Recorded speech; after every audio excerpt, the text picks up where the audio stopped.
Hey everybody, welcome to the next episode of PinTech Live. But before we start, we're going to play a nice documentary created 10 years ago about Pacific Pinball Museum. So please enjoy.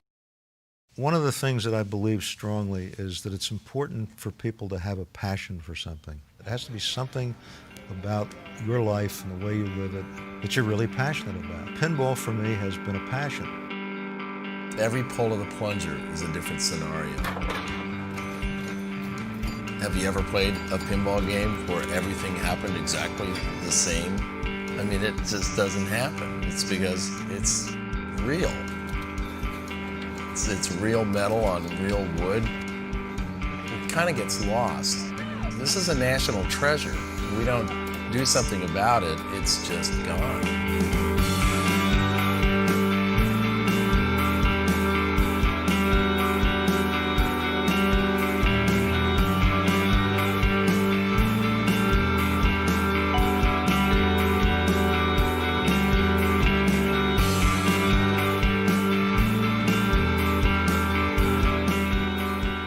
Hi, my name is Steve Ritchie, and I make pinball machines. And I am very glad to be here tonight.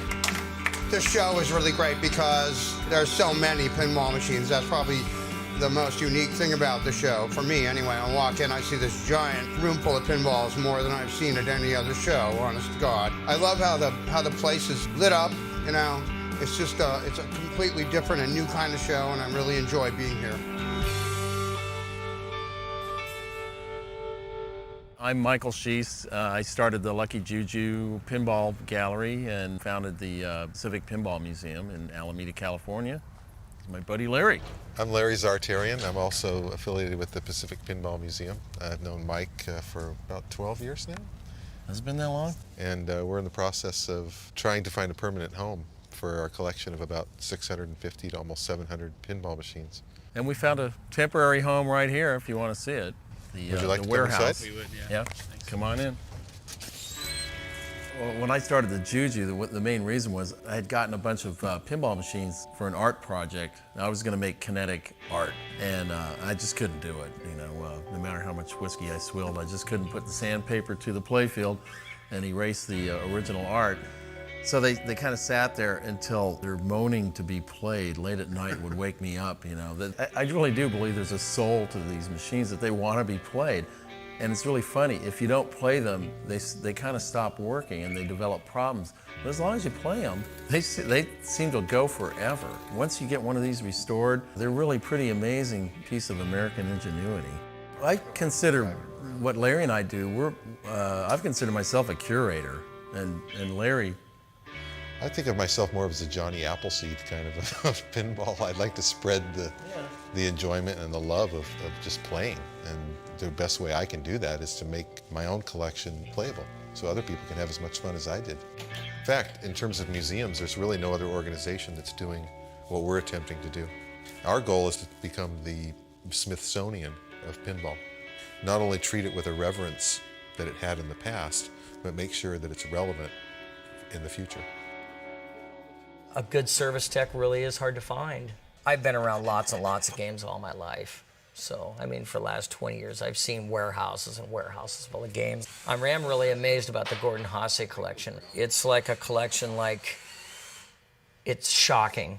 a lot of these machines that we're restoring are from his collection that he donated to the museum. Some of these haven't seen the light of day for, 25 years. He managed to collect every Gottlieb wood rail single player that Gottlieb ever made. From 1946 through 1961. It's truly a one-of-a-kind collection in the world.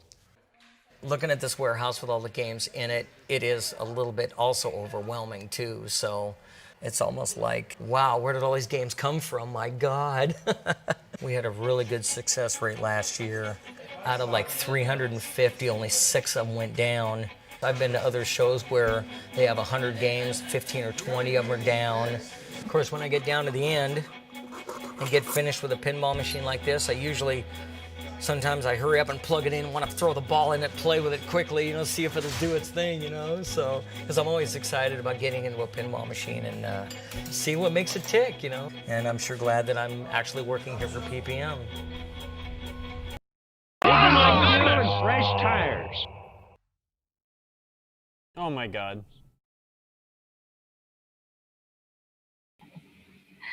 Well, we're starting a little early. If you guys want to watch, if you guys want to watch the rest of that documentary, you can find it on Vimeo or on YouTube. Just look for the Pacific Pinball Museum documentary. But we just wanted to play a little bit of that because it just really captures the essence of what PinTech Live is all about, which is we're learning how to repair our pinball machines so they can last forever and we can share them with future generations to come. Right, Kyle? Yeah, that is the attitude that Mike and Larry forced and punched into my head when I worked for them, and they are not wrong. They need to be saved, and unfortunately, the pinball community lost a real good one. That real handsome fella with the glasses and the mustache, the pinball doctor himself, Chris Nash, unfortunately passed away this weekend, which is a huge bummer. He's the doctor, so I'm the medic. I am wearing one of our pinball medic shirts from all those shows, but I got to meet Chris a few times, and just like such an incredibly smart person. I mean, it's like if you're talking about like the greatest people of all time that can fix a pinball machine, he was one of the top 10, easy. So real bummed about that one, and the community that he had in Oregon definitely feels that too, so sucks. Sure. Yeah, rest in peace, Chris Nash. We lost another good one. Oof. But that's why we need to keep working together on creating more pinball repair technicians to help save pinball for forever, for generations and generations to come. Yep. Carrie Hardy said, bulletproofing, huh? Yes, the title of our show today is, what is it? Bulletproofing Bally stirred MPU boards, right, Kyle? Boards.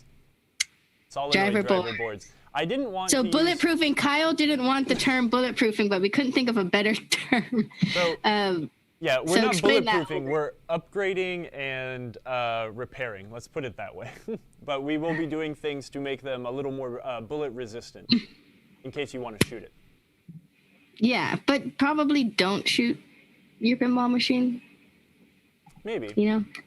Yeah, Carrie, come on over. Carrie loves YouTube, so he'll probably stay on there. But just another reminder, we'd love for you all to join us on the Twitch community. It's completely free. You get awesome perks. You can follow us on here, and soon we'll only be streaming directly to Twitch. So there's that. So if you're on Facebook or YouTube, come on down to Twitch. We got some fun emotes you can use that you can't do in your chat, like this Kyle's pose. Yeah, Kyle's weird face that people stick on every emote. It's pretty awesome. Oh no, Zap Brannigan says, mine took some shrapnel a couple weeks ago. What? Uh-oh. Yeah, that's the other thing. I noticed that some people that are tuning in during work, because we are in work hours when we have this show, their VPN blocks them from getting on Twitch.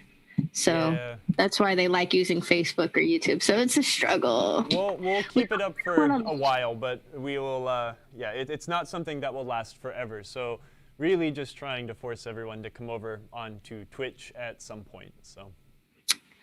Thanks for the follow, BR Guitarist. All right, so as you guys can see, I have the free shipping code down there at the bottom. And we're just going to jump right into our spotlight. Kyle, are you ready for that?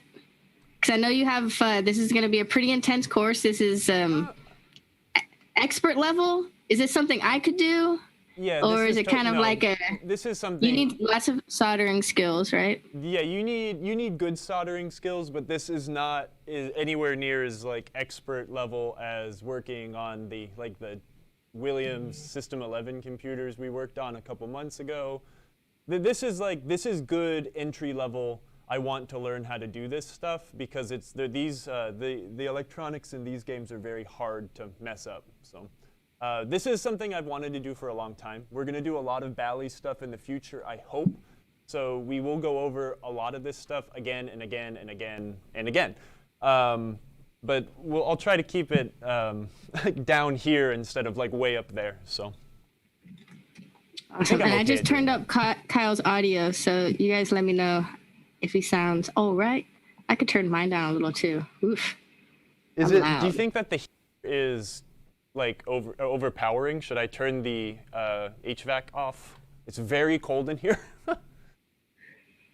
You just need to do some burpees. Up, down, push up, jumping jack. My No. beer belly is too much to move my body that way right now. Awesome. Well, let's go to our product spotlight. Okay, yeah. Let's get her done. All right. There's Kyle. He's ready.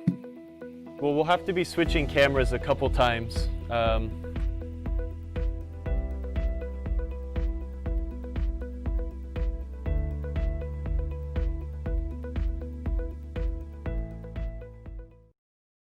Okay. So you have a Bally game. You just got it. It's real cool, but nothing works. And you open it up, and your computer looks like that.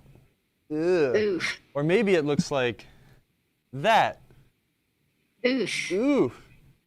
The acid damage is the #1 killer of pinball machines, and acid damage is like absolutely the #1 killer of Bally. I need to stand back real far because I'm really tall. Bally pinball games. These, as much as I do not like just replacing boards, these are not worth fixing a lot of the time, especially when they're acid damaged. And almost every single one of these boards is probably acid damaged. Almost. Hey, switch to the other camera. One of the best and longest standing and arguably the best engineered, other camera, there we go. Best engineered Bally replacement computer is something that we sell in our store. It is the Altec Systems Bally Stern Replacement MPU. This is a plug-and-play option to replace a damaged MPU. This MPU, this computer here, is good for all Bally and all Stern games. It comes preloaded with every single bit of software for all of those games, which is all selectable here via that dip switch. So this will work in every Bally solid-state game from Freedom to Cybernaut. It'll work in every single Stern solid-state game from Pinball to Iron Maiden. Iron Maiden, the first Iron Maiden, not the 2017 Iron Maiden. But it's great. They're not very expensive. The amount of time and you would spend trying to repair your old MPU is not worth it when you can get a solid, super reliable replacement right here. They're great. I have them in a few of my games. I've put them in countless customer games, and I cannot recommend them enough. Altec Systems does make a whole suite of Bally boards. You can replace everything from your lamp driver to your solenoid driver if you'd like. But this is very easy to repair. This is very easy to repair. This is not worth your time repairing. So, yeah. Is that good? It's beautiful. Fresh tires. Before we jump into... Oh, can anyone hear me? Yeah, OK. So before we jump into anything, though, let's just go over like what is bad, right? This one's pretty bad. I was just going through, I have a whole box of pinball boards that I want to use for art one day. Things I've taken from customers. So your battery on your original Bally computers were down here. They would leak. And there's a big trace that goes all the way around the board, a big ground trace. And the acid, you can see, it gets into that ground trace and it just follows it everywhere. And unfortunately, everything is connected to ground. So let's look at one that's a slight bit better, but was also really poorly repaired, right? Someone looks like they neutralized the acid here. This is a this is a Bally -17 computer. This is an older one. This is what the computer that would have gone into this strikes and spares would have looked like. But someone came down here and neutralized as much of the acid and then put a bunch of solder on top of it to keep it from spreading. But what happens is, I mean, you see the acid starts to destroy all sorts of stuff. and goes up into these circuits, and just, it runs a mess. And this is repairable. I could take this computer and I could get this to run, but it would take a very long time. And at the end of the day, it might not be super reliable, even if I were to charge a customer to fix it. So that's why those Altec computers are really brilliant. Here is, this is a MPU200, an old Stern MPU that I have, that I've kept around because the acid damage is rather small. Do you see here? Battery used to go here. We've got acid damage that's crawled up and around, but it hasn't really gone too much else, right? It's kind of got the bottom of this capacitor right here, but that's about it. We want to go in here and really verify everything else is good, but this is probably the computer I'm going to use in my Switch. Actually, I think I have a few of these now, but this one was savable, so I didn't want to get rid of it. And I think they're really pretty. How do you stop battery acid from spreading? You have to neutralize the acid using something that's base. But what I'll end up doing here, right, is I will use a screwdriver, and I will pick all of this crud off. We will then neutralize it, and then I will try to seal that surface so it doesn't corrode any further. Yeah, what type of base do you use? Vinegar works good. Vinegar? Apple cider vinegar or white vinegar? Usually use white vinegar, but apple cider vinegar would probably work also. This is a Bally -35 MPU. This one is from the last couple games. This one's in really good shape. I think this one came out of my 8-Ball Deluxe, but it never found its way back into my 8-Ball Deluxe. Either way, this is one that it's having an issue, and I've just never troubleshot it to get it 100% again, but this one's very clean. This is worth saving. I've installed a memory capacitor onto this computer. That is what I like to do on Bally games, as opposed to Ramtroning them or putting an NVRAM in them, because this is very simple to do. Not that a Ramtron or a NVRAM is difficult to do, but this requires a drill bit, a piece of wire, and the capacitor, and this will act as your battery. It's a 1.5 farad capacitor, so it should last a very long time.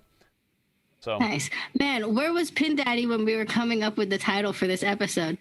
He said Futureproofing.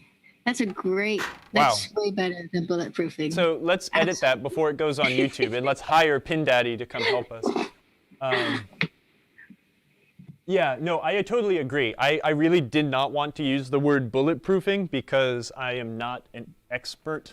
I'm sure there's 10,000 other ways to do this, but these are the things I always do as a first before you even do anything to a Bally game, because every single one needs this to be done at the bare minimum.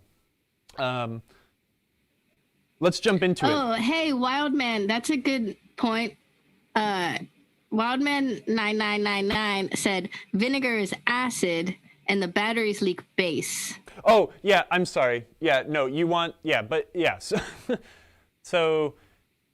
total 100% transparency. I was up until about 2 o'clock in the morning this morning playing Cyberpunk 2077. He's fired. I am very tired, and my words generally don't come out of my head well, and today it will be even worse. So, thank you. Yeah, he says it's good. He likes it, but he says get it for PC and not for console because consoles are very buggy. Anyways, this is a pinball show, so let's talk about video games. I know, I would want to. We need a video game show for sure. One day. Yeah, no, I have a pretty okay gaming PC. It runs pretty good on my PC, but I know that a lot of people are having problems with it on console. So you just got to join the PC squad. Okay, let's jump onto the small camera, Emoto. All right. That's in the head. We're going to remove, this thing's is really goofed up. Actually, pull the small camera up, but will you pull the picture I sent you up of the acid damage? Yep. So one of the reasons I got this game was to use it for a little bit of product development, but also because I bought it for just a little bit more of what an Altec computer costs, and it has an Altec computer in it. But this game absolutely suffered massive catastrophic battery destruction. and you can kind of see it. So pull that Was picture. it this one? Yeah, pull that picture up so you can see the bottom of it. Okay, it's coming up. So do you see all that where the Bally, the sticker is? And you see all that green, bluish dust at the bottom? That's all acid, nasty, gross, icky stuff. So that is the evidence that exists. And you can also see another really common problem is that that acid or the battery goop will leak onto your lamp driver board. And there is evidence of that here on the top of the tabs of these SCRs. So we'll definitely want to look at this, but thankfully this is a single-sided board, so all of the good stuff is on the back. Any damage that might be up here is mostly superficial, unless it's underneath the SCR, and then they can snap off. So there's a lot of work to be done here. But for now, let's concentrate on this. The Bally solenoid driver does 3 things. It creates regulated 5 volts. This is your 5-volt regulator. It creates high voltage for your displays. This is your high voltage section. Everything underneath this clear plastic. Thank you, Pin Daddy. The other thing it does is run all of your solenoids using these transistors down here. The rest of the power for Bally games comes from this board here. Do not touch this unless the game is unplugged. If you have your game plugged into the wall and off, you still have wall voltage on this board. If you have, I think J1. J1 I think is wall voltage. So if this thing is plugged, you have a plug in here, there is the possibility of having 120 here. So just be careful. This game's unplugged. The rest of your voltages here come from your transformer into here and then go off to the game. So there are 3 bridge rectifiers under here. One of them rectifies, what is it? I forgot. It's 12, 48, and 190 volts, I believe. So the 12 volts is something that your computer and the solenoid driver need to run. 43 volts is for your solenoids, and the 190 is just for the high voltage for the displays. So, anyways, I might be wrong there. I need to double check.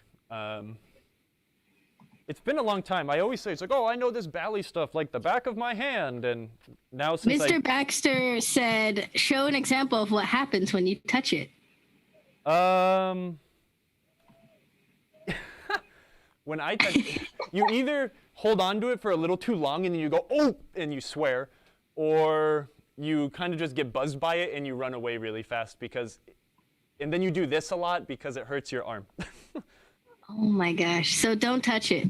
So let's see. Yeah, okay, so there are oh, no, I'm sorry. The other thing is you've got 3 bridge rectifiers, but then you have 4 diodes that create another rectifier. So there are actually 4 rectified voltages on the, whatchamacallit, the Bally or the rectifier board. You have 43 volts, you have 230 volts DC, and the 230 volts is the discrete, the 4 diodes, not a bridge rectifier. You've got 5.4 volts DC, and then you've got 11.3 volts DC. So, sorry, this is getting a little out of it. Let's talk about the part we're actually working on. This doesn't really come into play too much. Okay, let's get our solenoid driver board out first off. Everything is unplugged. Actually, most of the harness is inside the game. This is lacking 100% of screws, so all I need to do is get my little standoff poker. And gosh, where'd I leave that? Oh, I left it on Meteor. Let me go get that. This guy. I need to start working on games more so I can remember this stuff on the back of my head. It's funny how just like 1 year I've started to need to like rely on documentation so much more than just remembering stuff. Okay, let's look at this board. All right. The tool I used was this guy. Want to switch on the? We switch on the close-up view Yeah, absolutely. as well. Yeah. What tool? What's your poker tool? Oh, that's what you're showing? Yeah. Okay, cool. It's just It's a lollipop stick. yeah.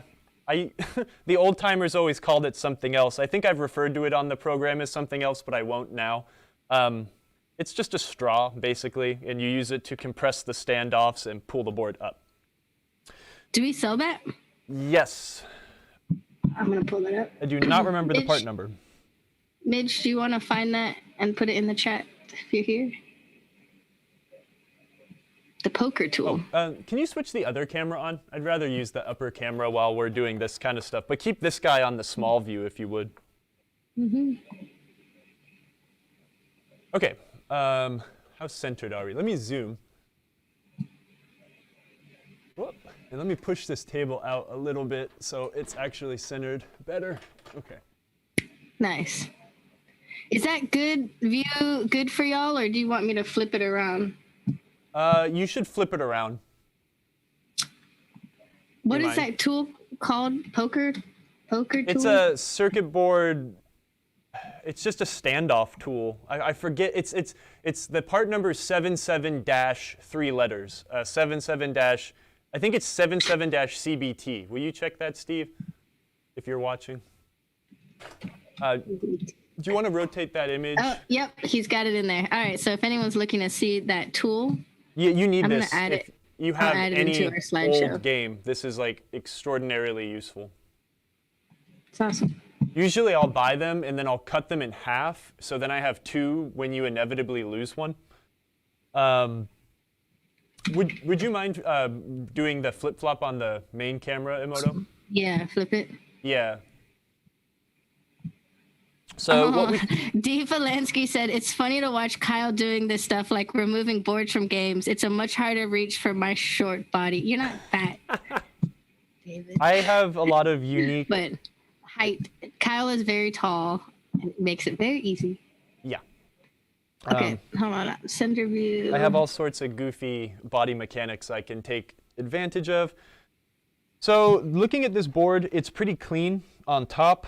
It doesn't look like there are too many hacks, but then you turn it over and you find nothing. This is actually a really clean board. What Nice. I can see is that someone has rebuilt the high voltage section at some point. So we have our, we have a few of the, whatchamacallits, the 2N3440s. These guys here, they have been replaced. That's fine. I think the high voltage still works on this game, but we'll find out soon. And that's why, I don't know. I would like to know. I don't like to turn games on before I kind of do some of this basic health check, though. It looks like someone has gone in here and done some other fixes. It's very common on, let's go over a little bit of nomenclature. Single and double-sided circuit boards. This is a single-sided board. You notice there are no traces on the top side of the board. You can see the traces, but all of those actual traces are underneath. So what a problem you find with single-sided circuit boards is that they crack. You'll have pins that crack very often. We've got this very important header here on this board. This is where a lot of voltages come in and out to go to the rest of the game, and the end pins like to crack a lot. And on this game, on Bally games, there's actually kind of I would call it an oversight, a bit of a mistake. Pin 25 on this board. So what happens on this guy? No, you know what? We'll get to that later. We'll talk about that when we actually address it. But the two things we need to do on this to get it future-proof, because we are not bulletproofing anything. Future-proof, yeah. Future-proofing. Your overhead lighting's killing us for this shot. If you want to show something on the screen, maybe put it on the handheld camera. Hold on, let me try reducing the brightness a little bit too. I was thinking it might be too little. Nah, it's the overheads that are killing it. Yeah, there. But on the handheld camera, the C920, it looks good. Okay. So the most important circuit on this board is definitely the 5-volt circuit. So what we're going to do is we're going to take a look at the schematic here. The way you read these Bally schematics on this page, we're going to go from left to right on this section here. So on this section, we have J3. J3 indicates the connector. So we'll put the schematic down. We will look at all of our connectors on this board.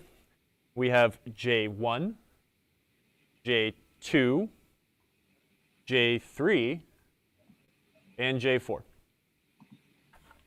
So when we go back to our schematic, we can see here on J3, you have 3 pins that deal with this 5-volt circuit. Pin 11. Come a little down, or yeah, I'm sorry. I need to look at this screen too. Thanks.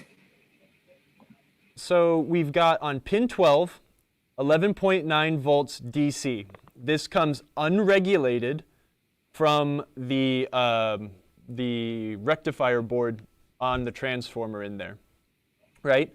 This dot means that these things are connected. So it comes in, and then it goes back out on pin 11 to the MPU. The MPU uses the 12 volts unregulated in the reset circuit somewhere, if I remember correct, and then it goes to ground.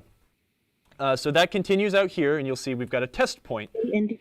So we're reading here, we've got a 12 volts DC unregulated coming in. This says 11.9 volts, but it's going to come in at like 12 point something most of the time.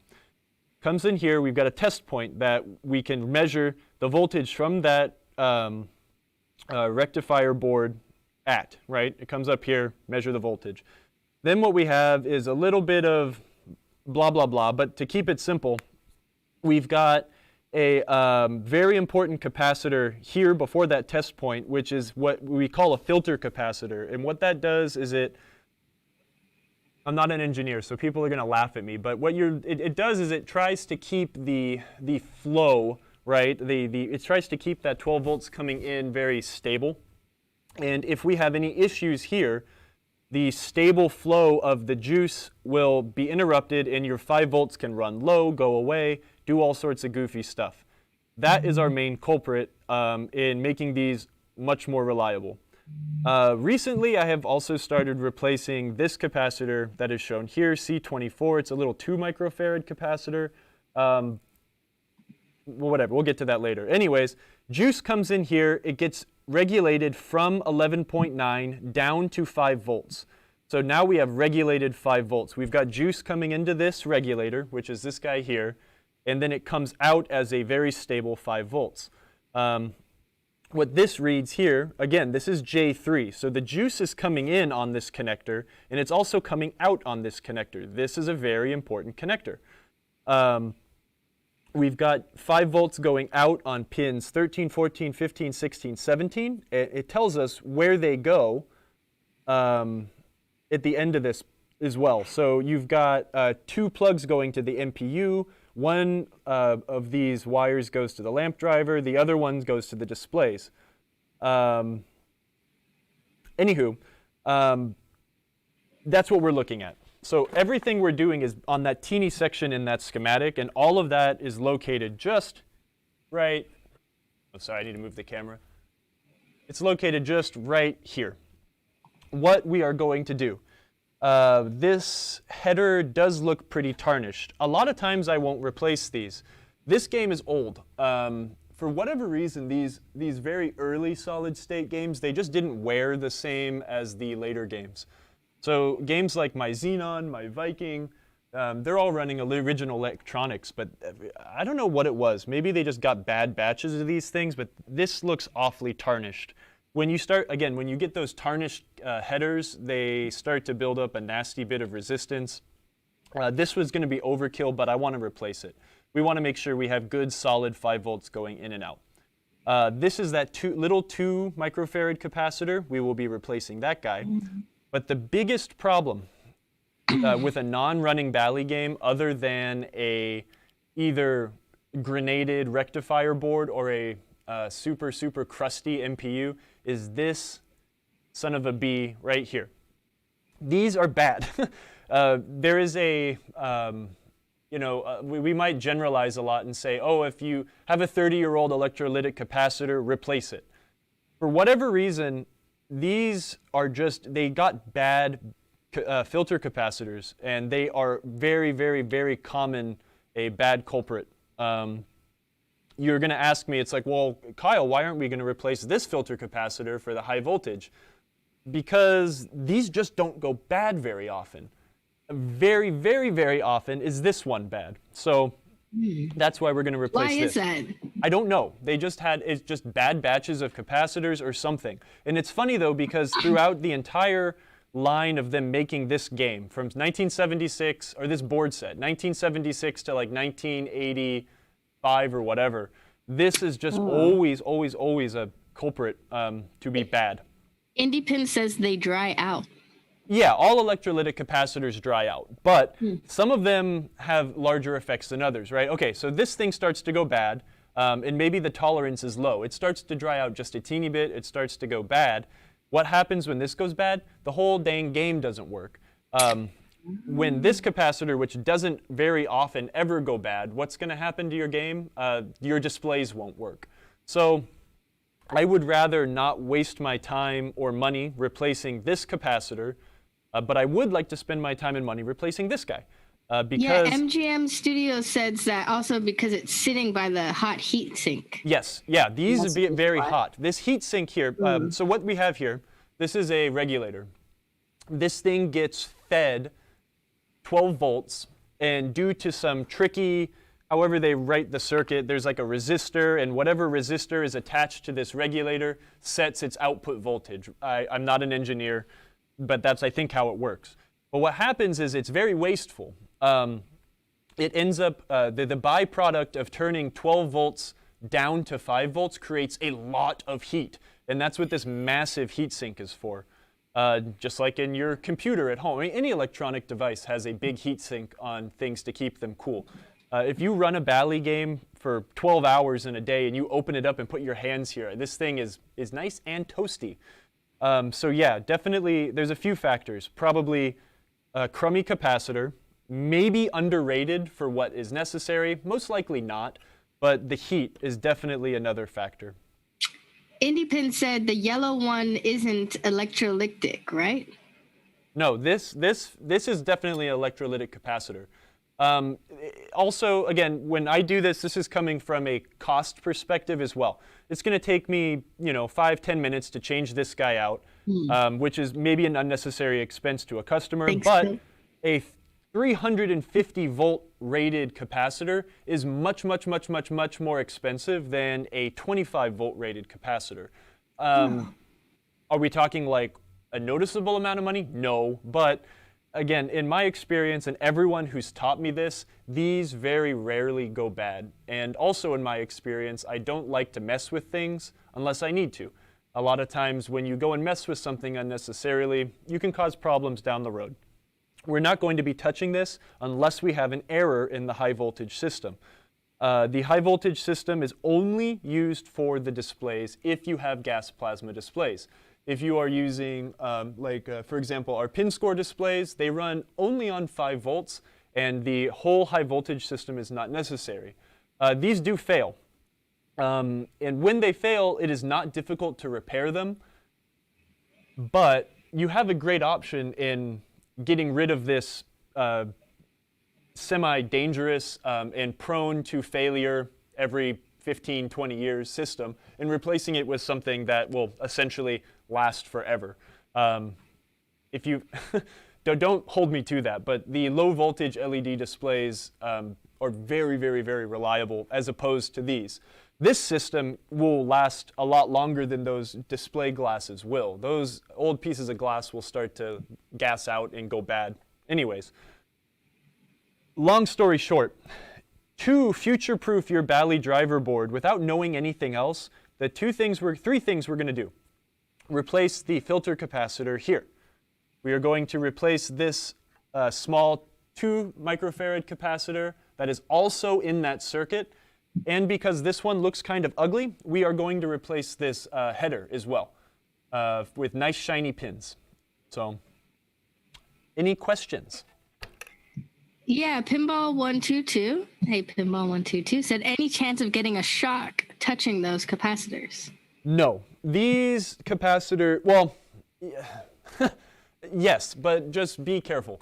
This isn't like a TV chassis or anything where there's like a lot of volts and very large capacitors capacitating all of that energy. These are relatively small, and if you were to get a zap, it would be 12 volts, and you probably wouldn't even feel it. So, but Yeah, don't lick them.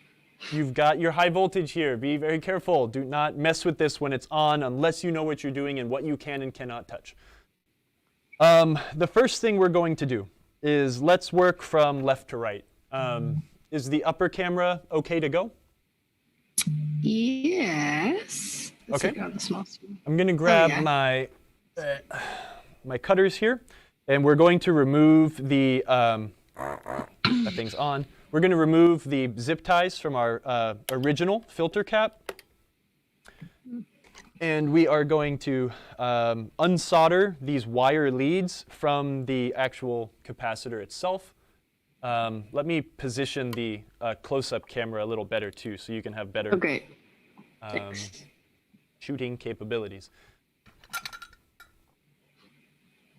I'm going to take this guy off. These Bally games are my favorite. I learned, they're very simple, and they're very elegant, and they're very reliable. They're very robust. I very much enjoy working on these things because I find them super cathartic. And not a lot of the problems are like way overly complicated. I just very much enjoy this system. It's a lot easier to work on than, let's say, the Williams system from the same time. I very much dislike those. But we've done a lot of that on this show, and not a lot of this. Here is our replacement capacitor. This is 1970s technology. Oh my gosh, it's so much smaller. Here is 2000 or 21st century technologies. This capacitor that originally was in the game was a 11,000 microfarad capacitor rated up to 20 volts. This one that we are going to be putting in is a 15,000 microfarad capacitor rated at 25 volts. You're going to say, wow, Kyle, you can't read. Those numbers don't match at all. We talked about this once before. You can generally, in this circuit is very well documented, you can go over the rating of the capacitor, right? The 25 volts is the maximum voltage that this capacitor will survive in. As we looked on the schematic, this is a 12 volt system. It is very unlikely to see anything over 12 volts on this circuit. And since this is just a filter capacitor and it's just there to smooth out the power flow going in to this 5-volt regulator, adding a couple thousand more microfarads of, making the water tank just a little bit bigger is not going to have any detriment to this circuit. So we are going to use a bigger, we're going to use a bigger capacitor because it works. You can get capacitors in all sorts of shapes and sizes. This is, generally with capacitors, right, we have our axial capacitors like this, where one comes out of both ends, right? Kind of like, think of the Flintstones car. It's an axle. And then we have radial capacitors. This is a radial snap capacitor, so the little leads aren't wires, they're little prongs. I think I have the camera set on a Put it on focus. show it to the this handheld. Little prongs here instead of like wire leads that generally go through a circuit board. This also goes through a circuit board, but it's just a different style. You'll find these very commonly, in other pinball applications, this style of capacitor was also used on like the late model Williams driver boards, the snap arrangement. I actually do not know what that stands for or why it's called snap. I'm assuming because they snap into the holes. Anyways.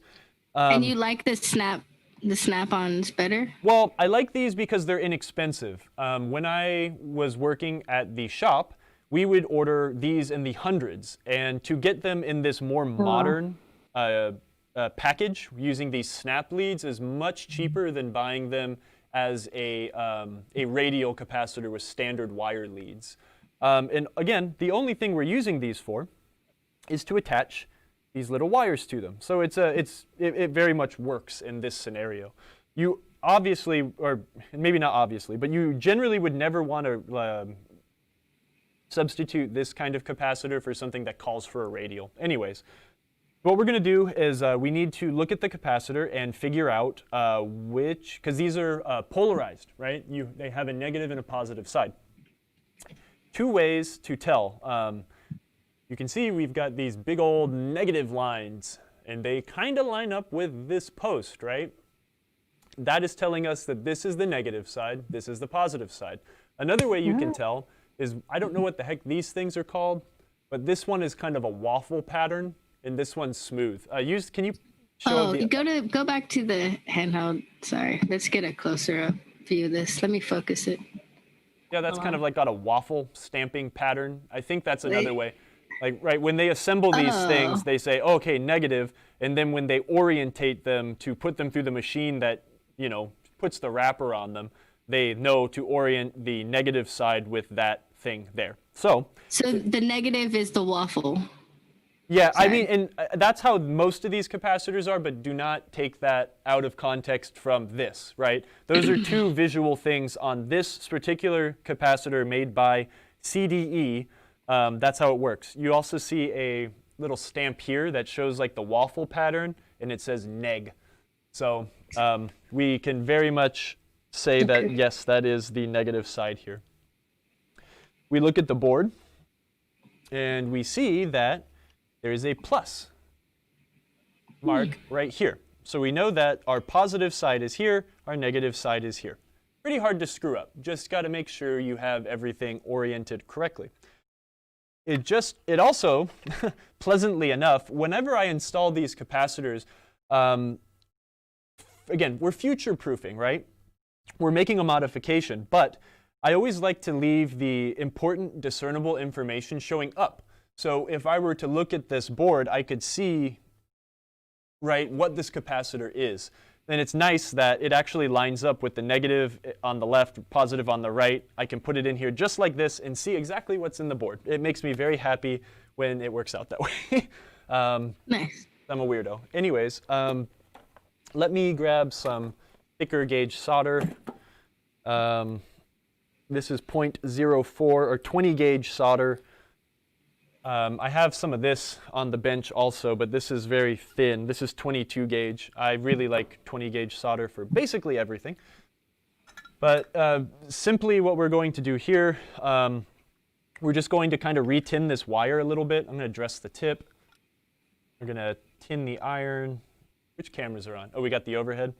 We're just going to tin the tips of the wire, get a little bit of fresh solder on there, not 40-year-old solder. Thanks for the resubscription to Wisp. Fuzzy Cord asked, what is your favorite kind of solder?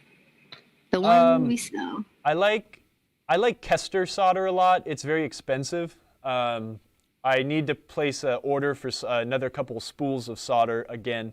It just depends on what you're doing. And honestly, it's one of those questions where you'll ask 10 people and get 12 different opinions on what their favorite solder is.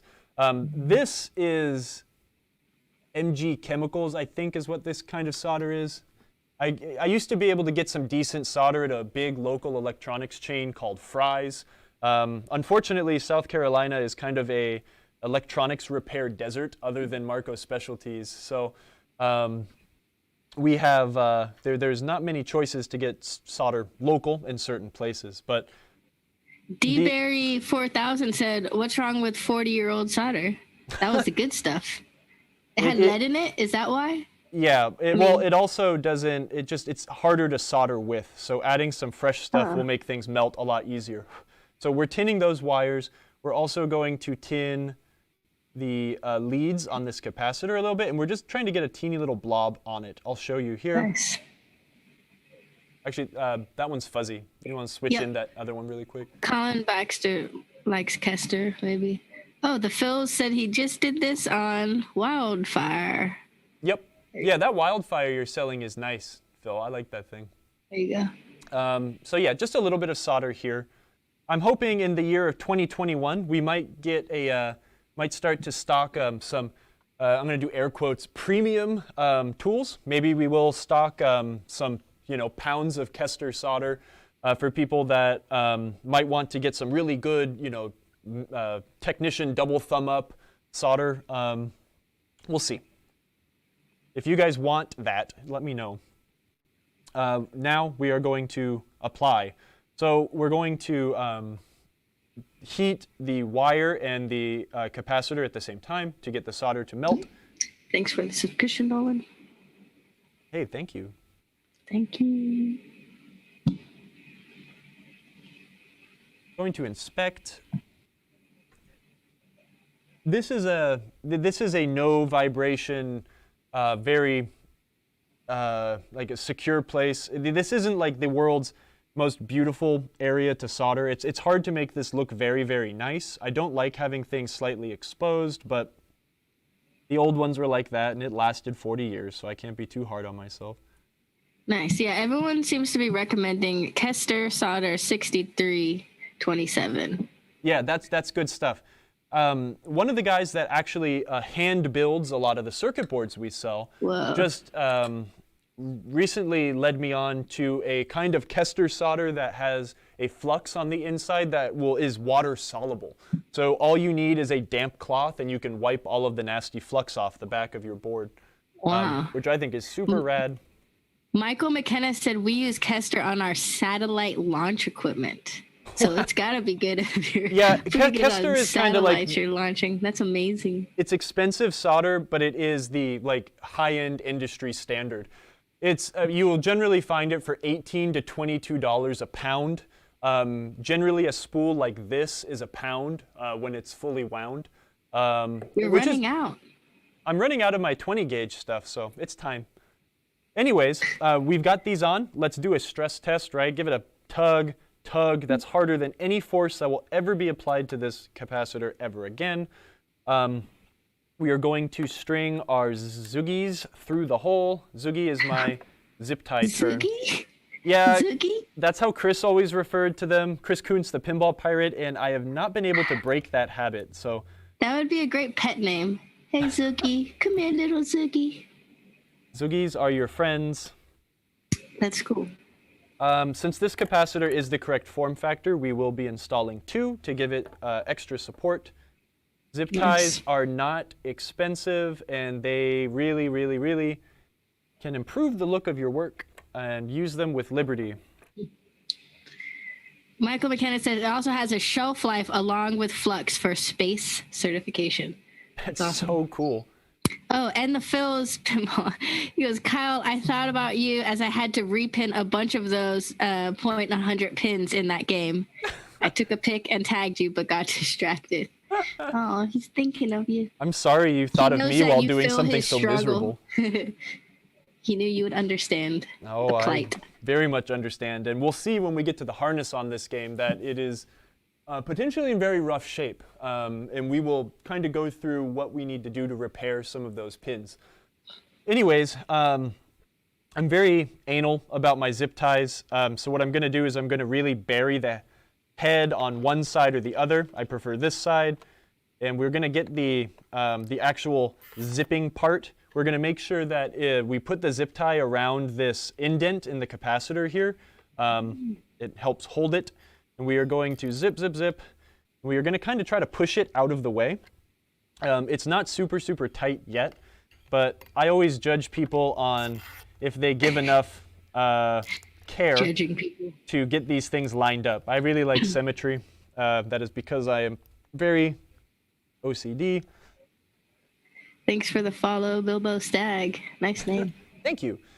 So we've got these zipped on, nice and even. Look at that. Ah, lovely. And when you cut zip ties, don't be lazy and cut them like an inch up. Get your flush cutters, bury them up against the head of the zip tie, and cut them flush. That way, you never have any sharp, evil plastic strands that will cut your hand. Ask me how I learned that. Anywho. We know how. So now we have our filter capacitor replaced. Easy. Let's step on to the next capacitor. For some reason, we do not stock at Marco a low voltage 2.2 microfarad or 2 microfarad capacitor. So I found a 2.2 microfarad capacitor, which will be okay in this circuit, but it is rated for an astounding 50 volts. So it is very much overrated for what we're using here. But it still works. It's interchangeable. Yes, it is interchangeable. Again, from other things people have proven that using 10% more microfarads will be okay in this circuit. And also, voltage is just what it's rated for, right? It's just like a fuse. The fuse is rated for 3 amps. If the circuit starts to pull more than 3 amps, it blows up. This capacitor is rated for 50 volts. If you put it in a 70 volt system, it will explode. So don't do that. On the board, we have, use the other camera. Sorry, I forgot that one's a little blurry. On the, oh, whoops. Where'd it go? There you go. We have a plus right here. That indicates the positive side of the capacitor. Both of these capacitors share the same positive side, this tantalum and this electrolytic capacitor. So unless this is a non-polarized capacitor, but I have no idea. Anyways, this is the guy we're going to take out. I have my solder sucker here. Solder sucker is not 100% necessary when working on these boards. These ones are simple enough that you can use a solder pump, but at the same time, these single-sided boards are notorious for lifting traces when you're using these aggressive solder pumps, especially on the small 0.100 connectors like these guys here, or just the same, the small pad that is for these capacitors. So if you have one of these, there's no excuse to not just use it all the time. I'm going to bust out a teeny bit of flux, and we're going to take this capacitor out of circuit and then replace it. Michael McKenna said that's a ceramic disc, not electrolytic. Yes, yeah, the electrolytic is right next to it. The other one is a ceramic capacitor. We're removing the electrolytic, not the ceramic. Oh, let me do the overhead. Oh, okay. That being said, also, I totally had something. Oh, also, 99% of the time, you could stop here, right? 99% of the time, all you have to do is replace this guy, and it will work nicely. We're going to future-proof it by, again, replacing this other old capacitor, which doesn't really cause too many problems, but it's a very cheap part. You're already here, why not? And generally, you also don't need to replace the header, but this one is particularly grody, and it will not take much time to also replace this.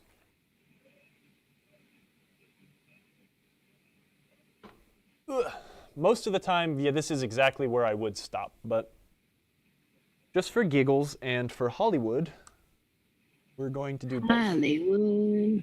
Thank you.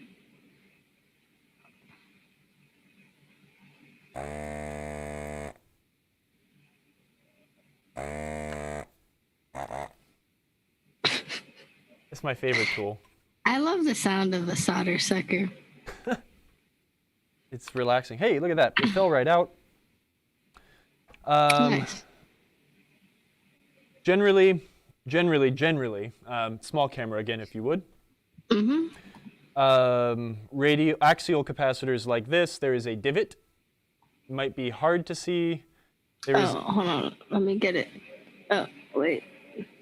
Hold on. Almost there. Okay, there we go. See that divot? That generally indicates the positive side, where you have a little minus with an arrow facing the other side, which indicates the negative side. So that is how we will polarize this little capacitor. We'll stick this sucker through. I like to be really anal when I'm doing this kind of stuff and kind of do one component at a time. It might take 10% longer to do the entire job, but instead of like busting out the solder sucker and unsolder, and then just busting out your iron and solder, I kind of like to do one at a time. It really decreases the amount of potential mistakes you'll make. You might say, Kyle, but you're just installing like 2 capacitors that are very clearly different. Yes, but if we were to jump into something a little more complex, or we were doing like a big monitor chassis or a Bally Squawk and Talk board, or any sound board for that matter, you're generally working with a lot of capacitors that could go in a lot of different places. I like to be thorough. Yeah, you don't want to be confused, get all mixed up. Michael McKenna, thanks all. Good work, Kyle. Good work to you, Mr. McKenna. Thank you for all your input. Yeah. We have a few questions, Kyle. Yeah. Independence asked, if the yellow one never fails, then I doubt it's electrolytic. Could it be a paper capacitor? I don't know. I'm not sure. It's like it doesn't never fail. It just very, very rarely fails. The other one fails faster. I've never ever actually had one busted in any of my games or any repairs I've ever been doing. And again, most of the experience I have and the why I do methods the way I do come from a guy I used to work with who has been doing this full time for 30 years. And he says that in his experience, he's only had 1 or 2 failed ever. So I like those I like those odds, and I will just continue not replacing them. Anyway, and also, you know, there will be a point where there will be no games anymore that have gas plasma displays. So Fair enough. Also, Boysed on Twitch asked, what are symptoms if the small cap is bad? I don't know. I've started replacing them because it's like, you know, as these games age, people learn what they need to do to fix them. And something in the past, 20 to 30 years, people have realized that one filter capacitor goes bad all the time, and that is the root cause of a lot of problems, so replace it. If that capacitor went bad, you would have very similar symptoms to if the big filter capacitor went bad. It is a very inexpensive part. It really makes, it takes 2 more minutes to replace when you're already in there. As a rule of thumb, you always want to be replacing electrolytic capacitors. That kind of goes against what I said by if it ain't broken, don't fix it. But since it's in the same circuit, and since that is one of the most, if not the most important circuit in the game, we don't want it to go bad, right? We don't want to lose our 5 volts. Without 5 volts, the game won't run.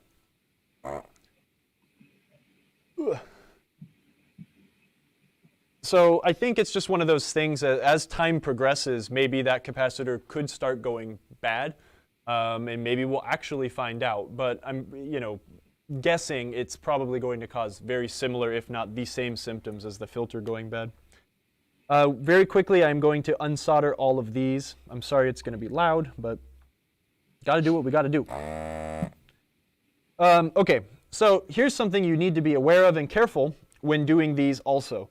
There are a few pins that are not connected to anything. We have wires that have no traces on them, right? Since this is a single-sided board, we have basically just solder pads that are laying up against the silicon, and very often when you are using the solder sucker or anything, they will just suck right up. But don't worry, because they don't go anywhere. That just happened, and that's why I bring it up. Independence asks, do you use flux every time you solder? No, but I do when I'm working on something very old like this. It just cuts the amount of time down that you need to hold the heat to the board. I will also use a lot of flux when we are working on damaged things. When we're working on general illumination circuits that are really crusty, the flux really helps the solder flow to both sides of the circuit board. Got you. A lot of times when we do this, when I've been removing header pins from games, they've been damaged. We've done that a few times now. And we would always do it the DEF CON way. Remember where we would heat it and then pull the pin out? These little .100 guys are a lot easier to get out. I'm using 2 irons right now because I've got a big fat pad here, and they come out easier when you get the whole thing hot. Nice. It helps you melt that mass of solder.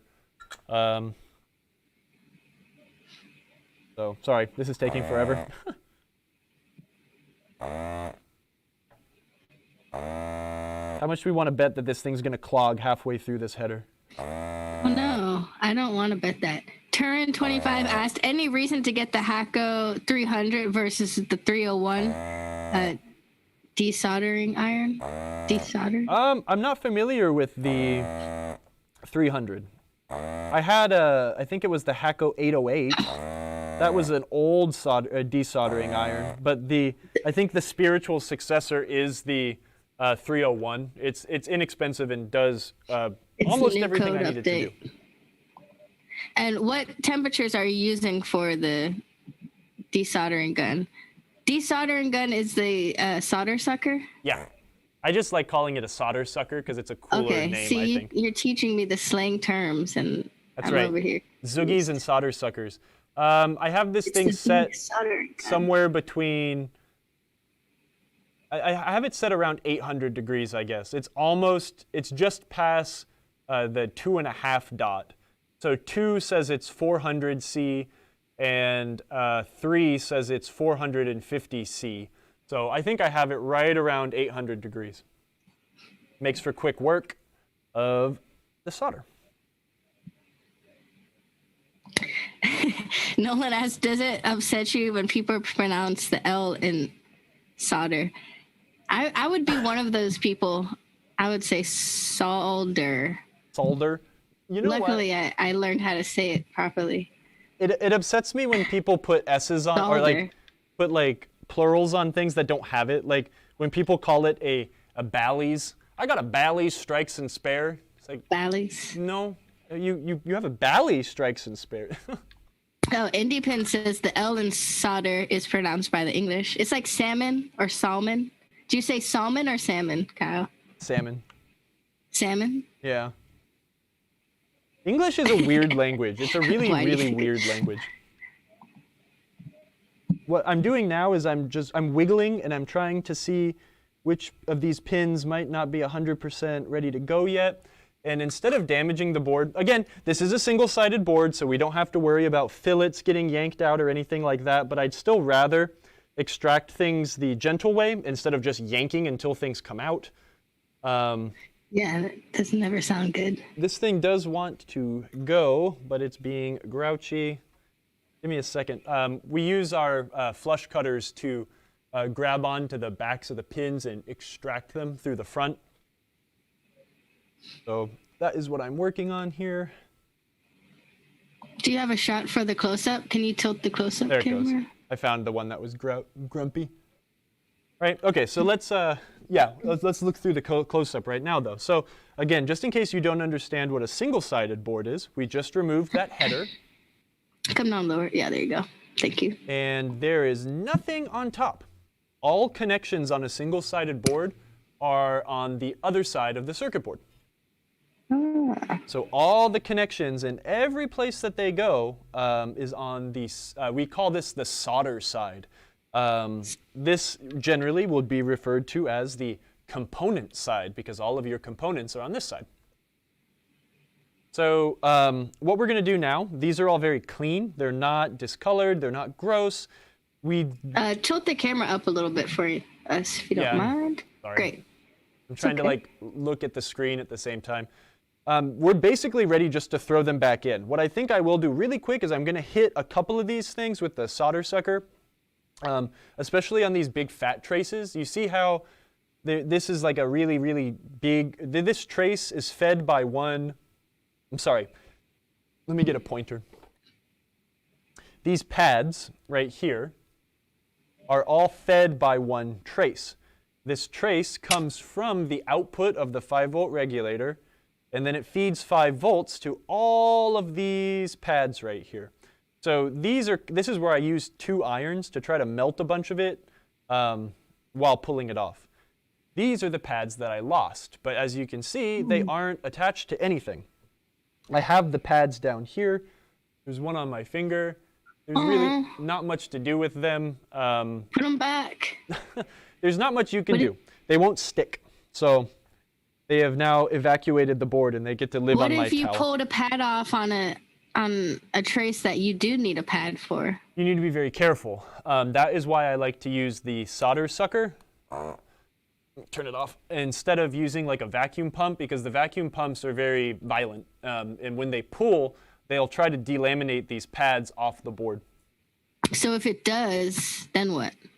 If it does, you have to see if it will stick down. And you also have to verify continuity. If this thing started to lift, there's no guarantee that it is still attached. Come up a little. There's no guarantee that it's still attached to its trace. Generally, they are. But what you want to do is you want to lay it back down, put your component through it, make sure that the component is through and this is flat, solder it down, and then just verify continuity. What can happen, generally this won't happen because of a lifted pad, but rather damage. What you can do is you can sever and cut the trace that might be damaged, and then run a insulated wire very carefully to make up for the trace or something like that. If you ever, I don't think we've ever done that on this show. You can see it right here, actually. So this is the regulator for the high voltage. You've got your pad here, and then you've got a pad that's missing. Does that come through? Can you see that? Hold on. I can adjust the focus a little bit. So this trace goes this way. You've got this guy here that's missing. So what the repair person did, and this is no fault of their own. This just happens very often on single-sided boards. They folded the lead of the regulator over and then just soldered that to the trace. Likely what they did was they got a screwdriver and they scraped off the cover of the little trace there and then just soldered it straight to it. So that happens. Cool. It's unavoidable sometimes, but if you have the right tools, you can really mitigate that from happening. So for the next trick, I have these, I believe I usually get these 0.100 connectors really long and cut them down. In this case, I think this is a 28-pin connector, and we are putting it into a 25-pin hole. So I am going to verify how many of these guys I need. And yep, I'm going to cut the last 3 off. So now we have our own 25-pin. The reason I purchased them like this is, again, being a repair, travel-y kind of guy, I don't have enough room in my box to carry a bazillion different size connectors for every single application that might ever exist. So I'd much rather carry a few long ones and cut them to size so I never get caught without the right thing. And they're pretty affordable to be able to do that. Or you could just... Yeah, these are very inexpensive. Nice. I'm going to stick this guy in here very carefully since we don't have any damaged trace Thanks pads for the on the follow. bottom. This is Saucer. It's unlikely that it'll pop up, so we're good there. One thing you do need to be careful with on these 0.100 connectors is not keeping the heat on for too long. It is when you are, heating something up with your soldering iron, you're heating the board, right, which heats the trace, right? And they kind of all act like a heat sink, right? The heat is pulled to these metal things. But what you can do is if you heat this up for too long, it'll heat the pin up really hot, which will then start to melt the plastic, and then the pin starts to slip out. It's difficult. It's kind of unavoidable sometimes. But what the goal is when we're done is we're going to have all of these pins sitting flat and uniform instead of having it kind of be like a mountain or having them jagged up and down. That does take a little bit of practice on these guys, but don't let that dissuade you. It's not, I'm just throwing that out there because from my experience and when I was trying to make my soldering look like no one had ever been there before, that was something I really struggled and tried to get correct. Nice. And for those of you just joining us, this is Saucer, who said, I'm no mechanic, but this looks complex. This is definitely a slightly more advanced class, and we are future-proofing Bally solenoid driver boards. Yep. What we're going to do here, as we do with most of our headers when we solder them into boards, is we're going to tack them in, right? So do you want to pull up the small camera, Moto, on the big screen? Yeah. And maybe put the other one in the small screen? I think I've got a good angle here. What we're going to try to do... I like seeing your face. No one wants to see that. What we're going to do is tack it in. So I'm going to solder this in and this in to hold the connector in place, and then what we'll do is we'll just verify, make sure that it's sitting flat up against the board and it's not all wacky and sitting at an angle. So heat, solder, happy little pyramid, and we go. Little one's leaving. I'll look down here, make sure it's flat. It looks good, and we're going to solder up against this guy here. You do not need much. More does not mean better. Almost 100% of the time when you're soldering. Putting a big hot blob of molten metal, generally what that means is you're not soldering it stronger. What you're doing is actually making it cool and heat at a different rate. So you'll end up with something generally maybe called a cold solder joint, which is a worse connection. Less is always more. What I always like to tell people is they say, how much do I put on? How much do I put on? Well, look at what the other things look like on the board, right? Most everything on this circuit board is just a nice teeny little dab and not like some gigantic mount solder that is not what you want. If you are not super proficient at soldering things that are small like this, I might recommend using a smaller gauge solder. This is the 20 gauge solder. You're really only just kissing the, whatchamacallit, the pins with this because it's just so fat. And what temperature are you at with your iron? I usually keep the iron at like 750 or so, but that's just what I'm comfortable and used to. You can change that. Do it what you're comfortable with. What do you mean by comfort level? So if I have a lower temperature or a higher temperature, how does that change my comfort level? Well, I mean, the solder is faster at the higher temperature? Yeah, it doesn't need to melt, right? Solder doesn't need 750 degrees to melt. But again, the solder is going to flow to things that are A, hot, B, shiny, and C, have flux on them. So I could turn the temperature down for these teeny little components on these teeny little pads and have good results. If I was soldering on a double-sided board, or if I was soldering on something with a very large pad, you know, it's like everything's going to cool off, right? This thing might be 750 degrees right now, but as soon as it hits something else, it'll start to cool off, right? Using a higher temperature will allow you to work quicker and also not have things cool off as quickly, if that makes sense. Yeah, absolutely. Okay. You know, it allows me, this is a speed at which I am comfortable at working using the 750 degrees or so. This is hard. I have very bad eyesight. It is not very bright in here. And these are all very close together. Soldering these 0.100 connectors is a lot harder because you just don't have as much room between each thing, right? And the scariest thing is to create a solder bridge that is going to create shorts and blow fuses and make you unhappy.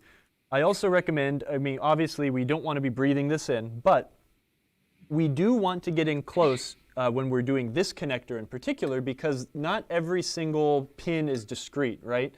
These next two pins share the same pad, right? So if you were just in here blah, blah, blah, blah, blah, you might be like, oh crap, I just created a bunch of bridges. I need to go undo that. Some of these things are supposed to be bridged together, and this is one of them. So this one's going to take a little longer to heat up. I'm going to hold the iron on there a little longer before I introduce the solder. This next one. So by bridges, they need to be touching. Yes.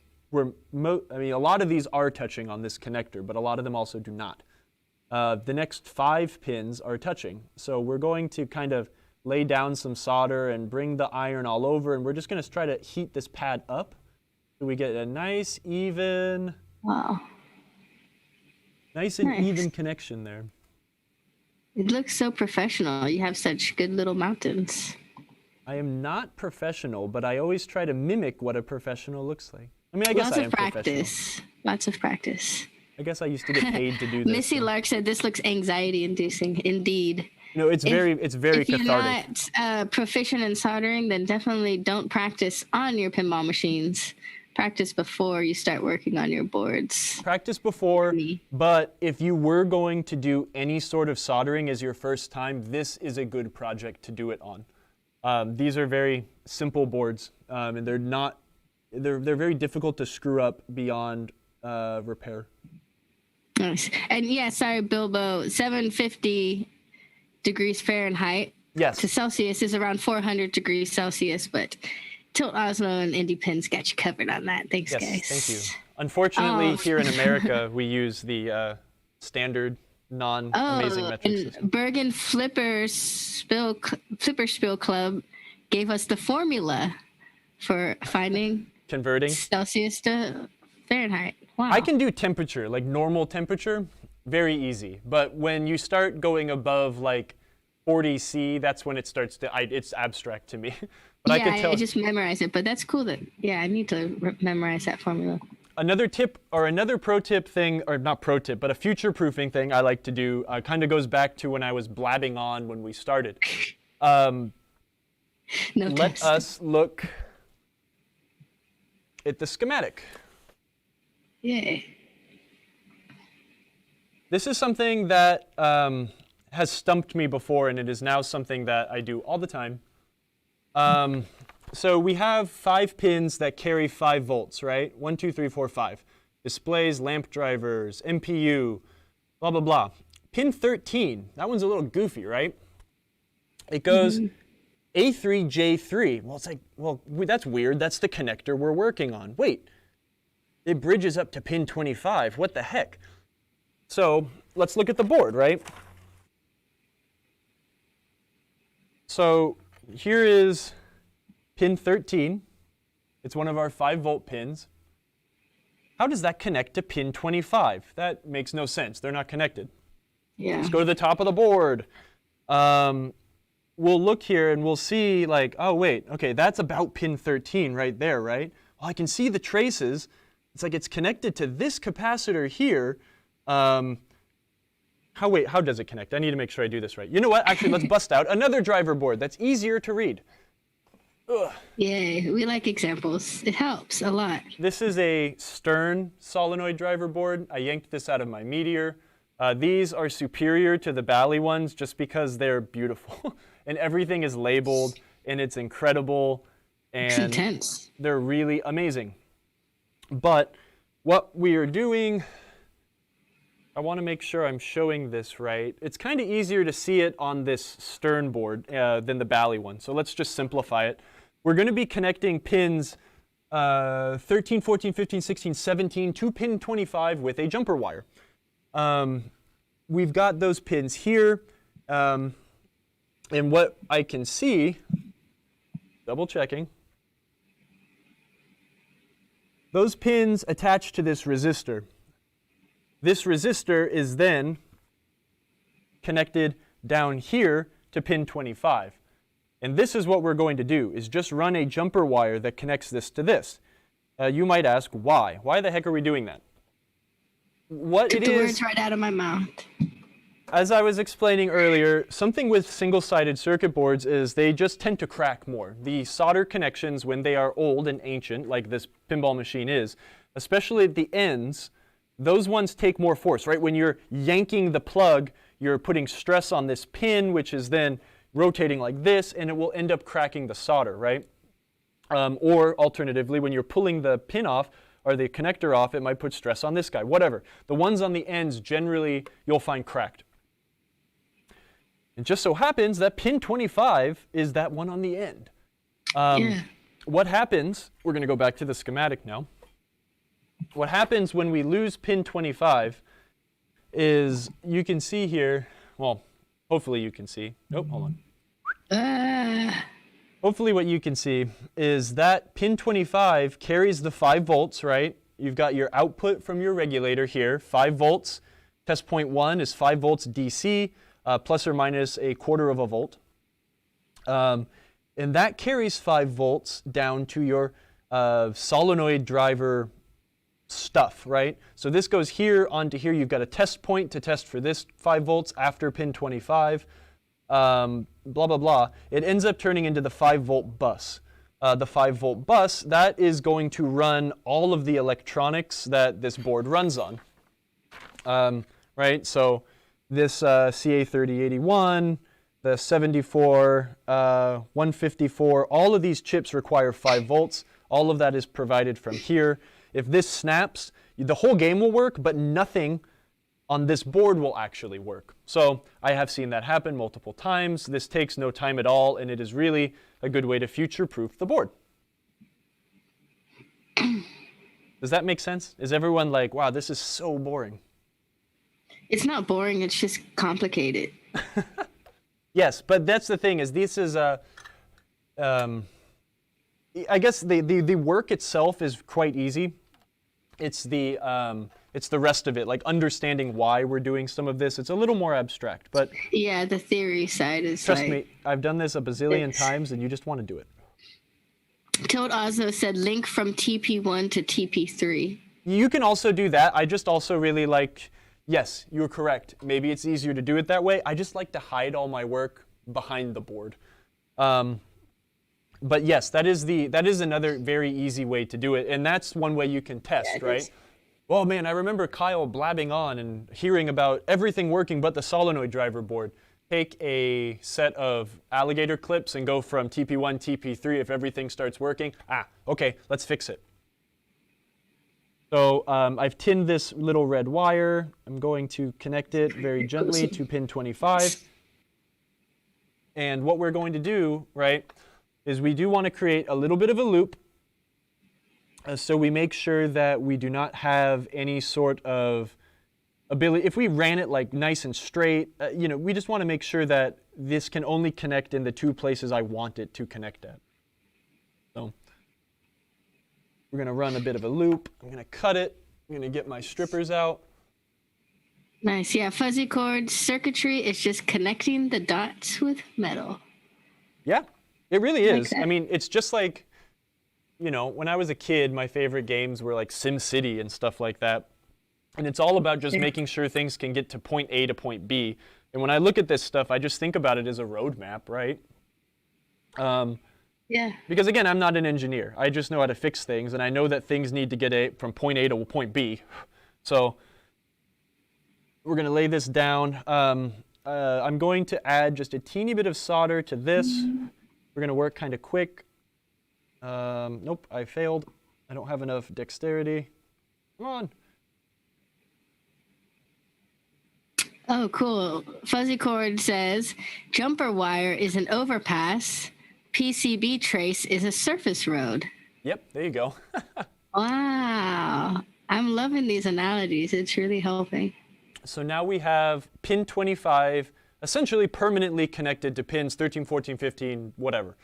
And that way, if in the future, after I'm very dead and gone and someone comes to repair this game, this, maybe in 15, 20 years, we won't have that broken solder connection ever again. So there you go. That is basic, like getting your driver board ready to go. We're going to do the rest of the stuff that we will normally do with any 40-ish year old circuit board, which is repair the ends of some of these other connectors that are maybe cracked. So I'm going to bust out my manual solder sucker really quick. I'm going to put Meteor's driver board back. Actually, I just remembered that's not Meteor's driver board. That's Seawitch's driver board. But Meteor stopped working one day, and I had to yank Seawitch's driver board out and give it to Meteor. These 156. Last Kid Tag just asked, but is it a hack? I don't know. No. A hack is doing it crummy. That's not a hack. That's an improvement, right? We're fixing something that the designers. Let's jump back, right? Like these things, Pinball was not supposed to last as long as they did. Like this game should have been in the dumpster just a few years after it was made, right? They weren't supposed to be put into a warehouse and held around. It was supposed to be replaced by the next game so it would continue earning money. The engineers did not engineer this to be an infinite product, and that is just something people have discovered over the years, that it is very common for the end pins to crack on 0.100 connectors, and to keep the game running longer without as much maintenance, we put in a little engineering fix, something the engineers didn't even know would be a problem. Nice. It was a good segue last Kid Tag. They said joking, but No, absolutely. I love no, your I like explanation. that. I know you're not heckling me or anything. It's just, we do have to remember at the end of the day, these things were not meant to last forever. They were meant to earn their money and then be yanked out of the bar or Pizza Hut or 7-Eleven or wherever the heck it was and be replaced with the next thing. The fact that they still exist is just a testament to why we need to, keep them working. They've lasted this long,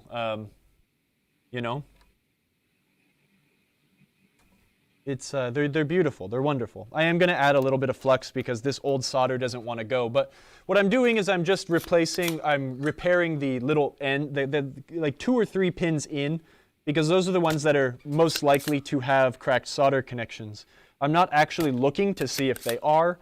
I am just doing because I'd rather do it now and not ever have to take this board out again until something blows up, and then I have to. Which is common. This board is from your Strikes and Spares? Yeah. Or, okay. This one is in Strikes and Spares, and we are going to get this crummy, old, nasty-looking game working. Let's see if it has serial numbers. It does not. Does any of these, do any of these match? No. Actually, it looks like most of these boards have been replaced, which isn't surprising. This is a game that did spend some time on route, and I can see that it does have a distributor's or repair person's tag. One thing, like my Viking, let me get this board really quick just to show y'all what I was looking for. Each game, the serial number of the game is also indicated on its circuit board. So this is the lamp driver board for my Viking. I need to replace a few SCRs on it. But you've got this sticker down here, EVI1292. Oh, come over. Nice. Yeah. What that reads is the way you can decipher Bally codes is E for electronic, VI for Viking, and then this is the serial number. This game, I think all the boards match, and that's the only reason I'm very keen to keep this thing running on all the original electronics.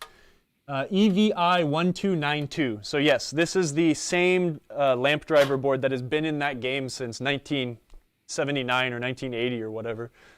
But again, it's not uncommon to find games that don't have matching whatever. It doesn't matter. It really doesn't matter. I just think it amuses me. Anyway, sorry, tangents. No tangent. Let's solder these on. That pin doesn't go to anything. And then we're probably gonna fire this thing up. Thanks for the resubscribe, Molly Hatchet. Hey, thank you. We appreciate it. I am sorry that we have not been doing more fun after hours or extracurricular streams. We will. Holiday season is very busy for us. Yeah, I'm extraordinarily busy right now. But once I am done being busy, I will have a new living situation that will house many, many of my pinball games behind me, and we will do streams from Kyle's weird arcade living room thing. Yeah, we want to play Night Moves again. Yeah. Oh, yeah, absolutely. Busy with Cyberpunk, said Midge. Well, yes, now I am. Calling you out on the stream. Oh, I'm Dang. very busy. I've been waiting 8 years for that stupid video game to come out, and I'm very much enjoying it right Wow, now. yeah, I guess they did announce it that long ago. I kind of forgot about it. I haven't, and I will. A couple years ago. I know I said not to do it with a manual pump, but I am going to just get a couple of these end guys here really quick because they look crummy. We have gone over what a cracked solder connection looks like.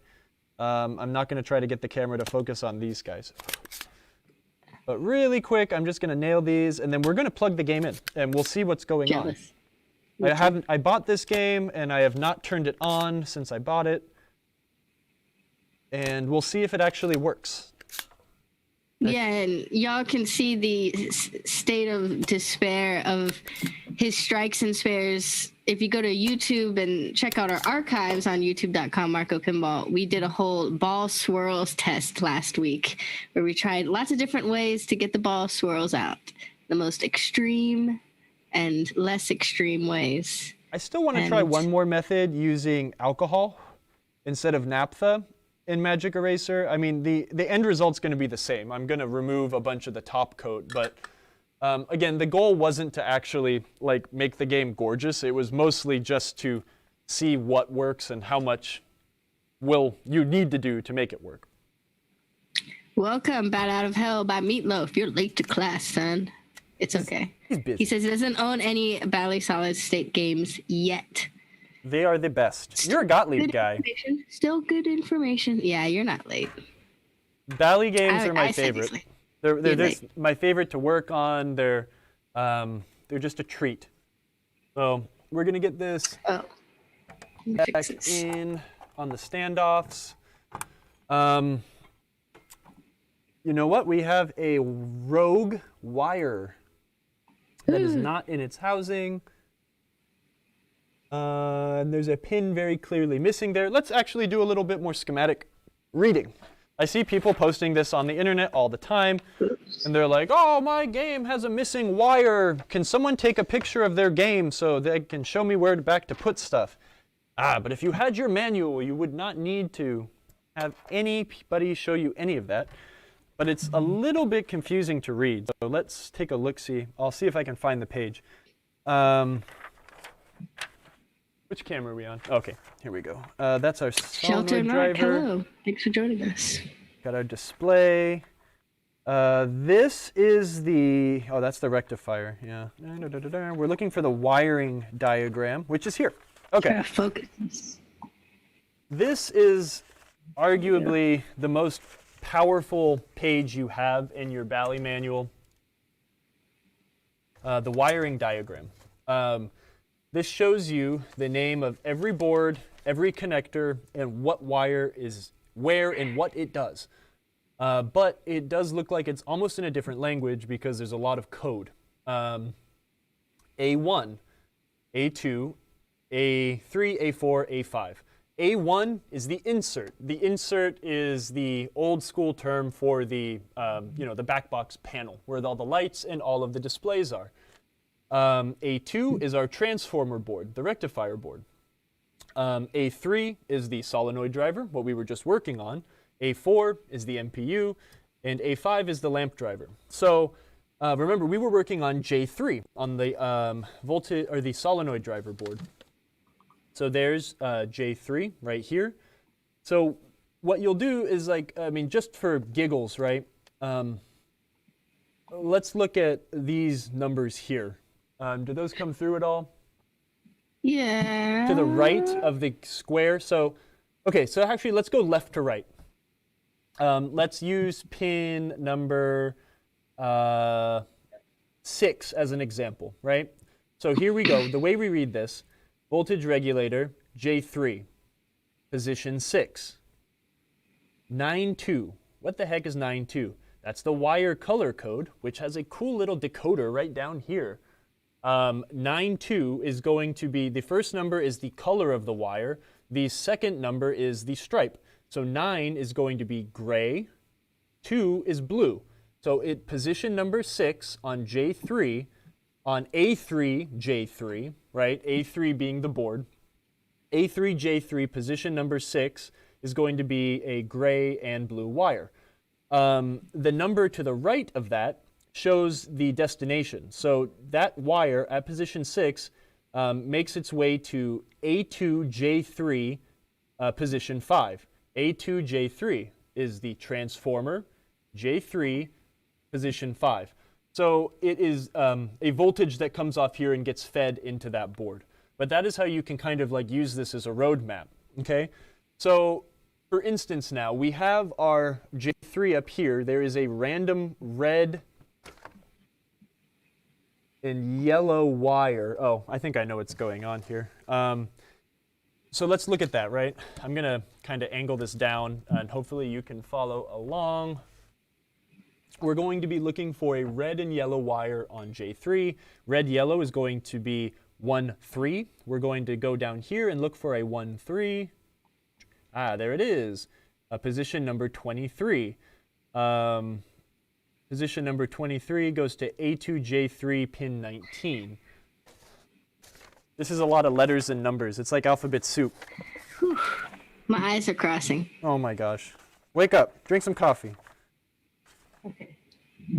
I think that's a 12-volt wire, if I remember right. But it's also, I've been wrong at pretty much every time I was like, oh, I know what that is this episode. So A2J3 position 19. So now we're on the power transformer module schematic. J3, and what was it? I'm sorry, I'm dumb. Position 19. 19, solenoid return bus. We need to hook that up. I don't know why it's out. These 0.100 connectors are very delicate, and they do snap sometimes. The big boss at Marco, the founder himself, Mark, was lucky enough to go to service school for a lot of these things when they were still viable pieces of operational equipment. And he has told me a few times that the, what's up? Nothing. Oh. He's told me that, Molex did say that, these things are rated for X amount of insertions, right? So if they were being used in aerospace or something like that, after being inserted more than like 15 times, they're no good. They have to be replaced and put back in for reliable operation. In actual form, you can plug and unplug these things like a lot before they actually start having issues. But that doesn't mean that, that's not 100% true all the time. So we're going to try to restuff this wire here really quick. This is a very common plug to need to repin the entire thing. I do not like to repin plugs unless I need to. You can create a lot more problems than you're going to solve by just going in here and shotgunning all this stuff. Can you tilt your Handycam up or your handheld camera up? Yeah, C920. Thank you. Cool. One thing I like to do with these guys is these pins, right? Which one's the big camera? This one? Do you see how these things are kind of shaped? This is going to be impossible to come Hold through. on, no, I got it. Hold on, wait. There we go. Nice. I love this camera. These are teeny little pieces of flat metal that are bent, They're right? so tiny. And when they go inside of their housing, this bent up piece compresses and pushes up against the pin. Again, inserting these things a bazillion times causes a lot of stress at that bend point, and they snap. Or they compress to a point where they're not making very good connection. One thing I'll do just to kind of get these things and say, okay, well, this will probably work. It requires a lot of light, but you want to hold the connector up against something that is kind of lit, and you can kind of peer inside, use like a good eye, and look and make sure that basically every single one of those holes is blocked, right? So the idea is you've got a, pretend this is a square. And if that pin is in here blocking the hole, that means that it is not too compressed or it's not broken. And what you want to do is you want to uniformly see no light through the pins that are stuffed. If it looks like this or something, right, if most of them are blocking and one of them's kind of like halfway down, go in and replace that one pin. Or do them all, but do it very carefully. But what we're looking for, again, is just to make sure that we will have connection when we put this guy in. There are a few other mods we'll end up doing to this to get this thing a little more bulletproofed, or I'm sorry, future-proofed in the future. Like running a 12-volt patch wire. Whoops. One mod I really like doing on these things is running a 12-volt patch wire from the unregulated side, right, up to this filter capacitor. That way, I think there's this orange wire, I believe, is the one that carries the 12 volts from down here to up here. It's very common for these to burn as well. This connector here that outputs voltages from the rectifier board, it will burn up with GI. We have the same burning GI connector issues that we have on later games. And unfortunately, when you have a bad connection on this 12-volt wire, that also keeps all of this that we just worked on from working. So another thing I like to do, and we'll do this on another episode, is we'll put a patch between the 12-volt test point, and we'll attach it to the capacitor here, and we'll put a disconnect in between.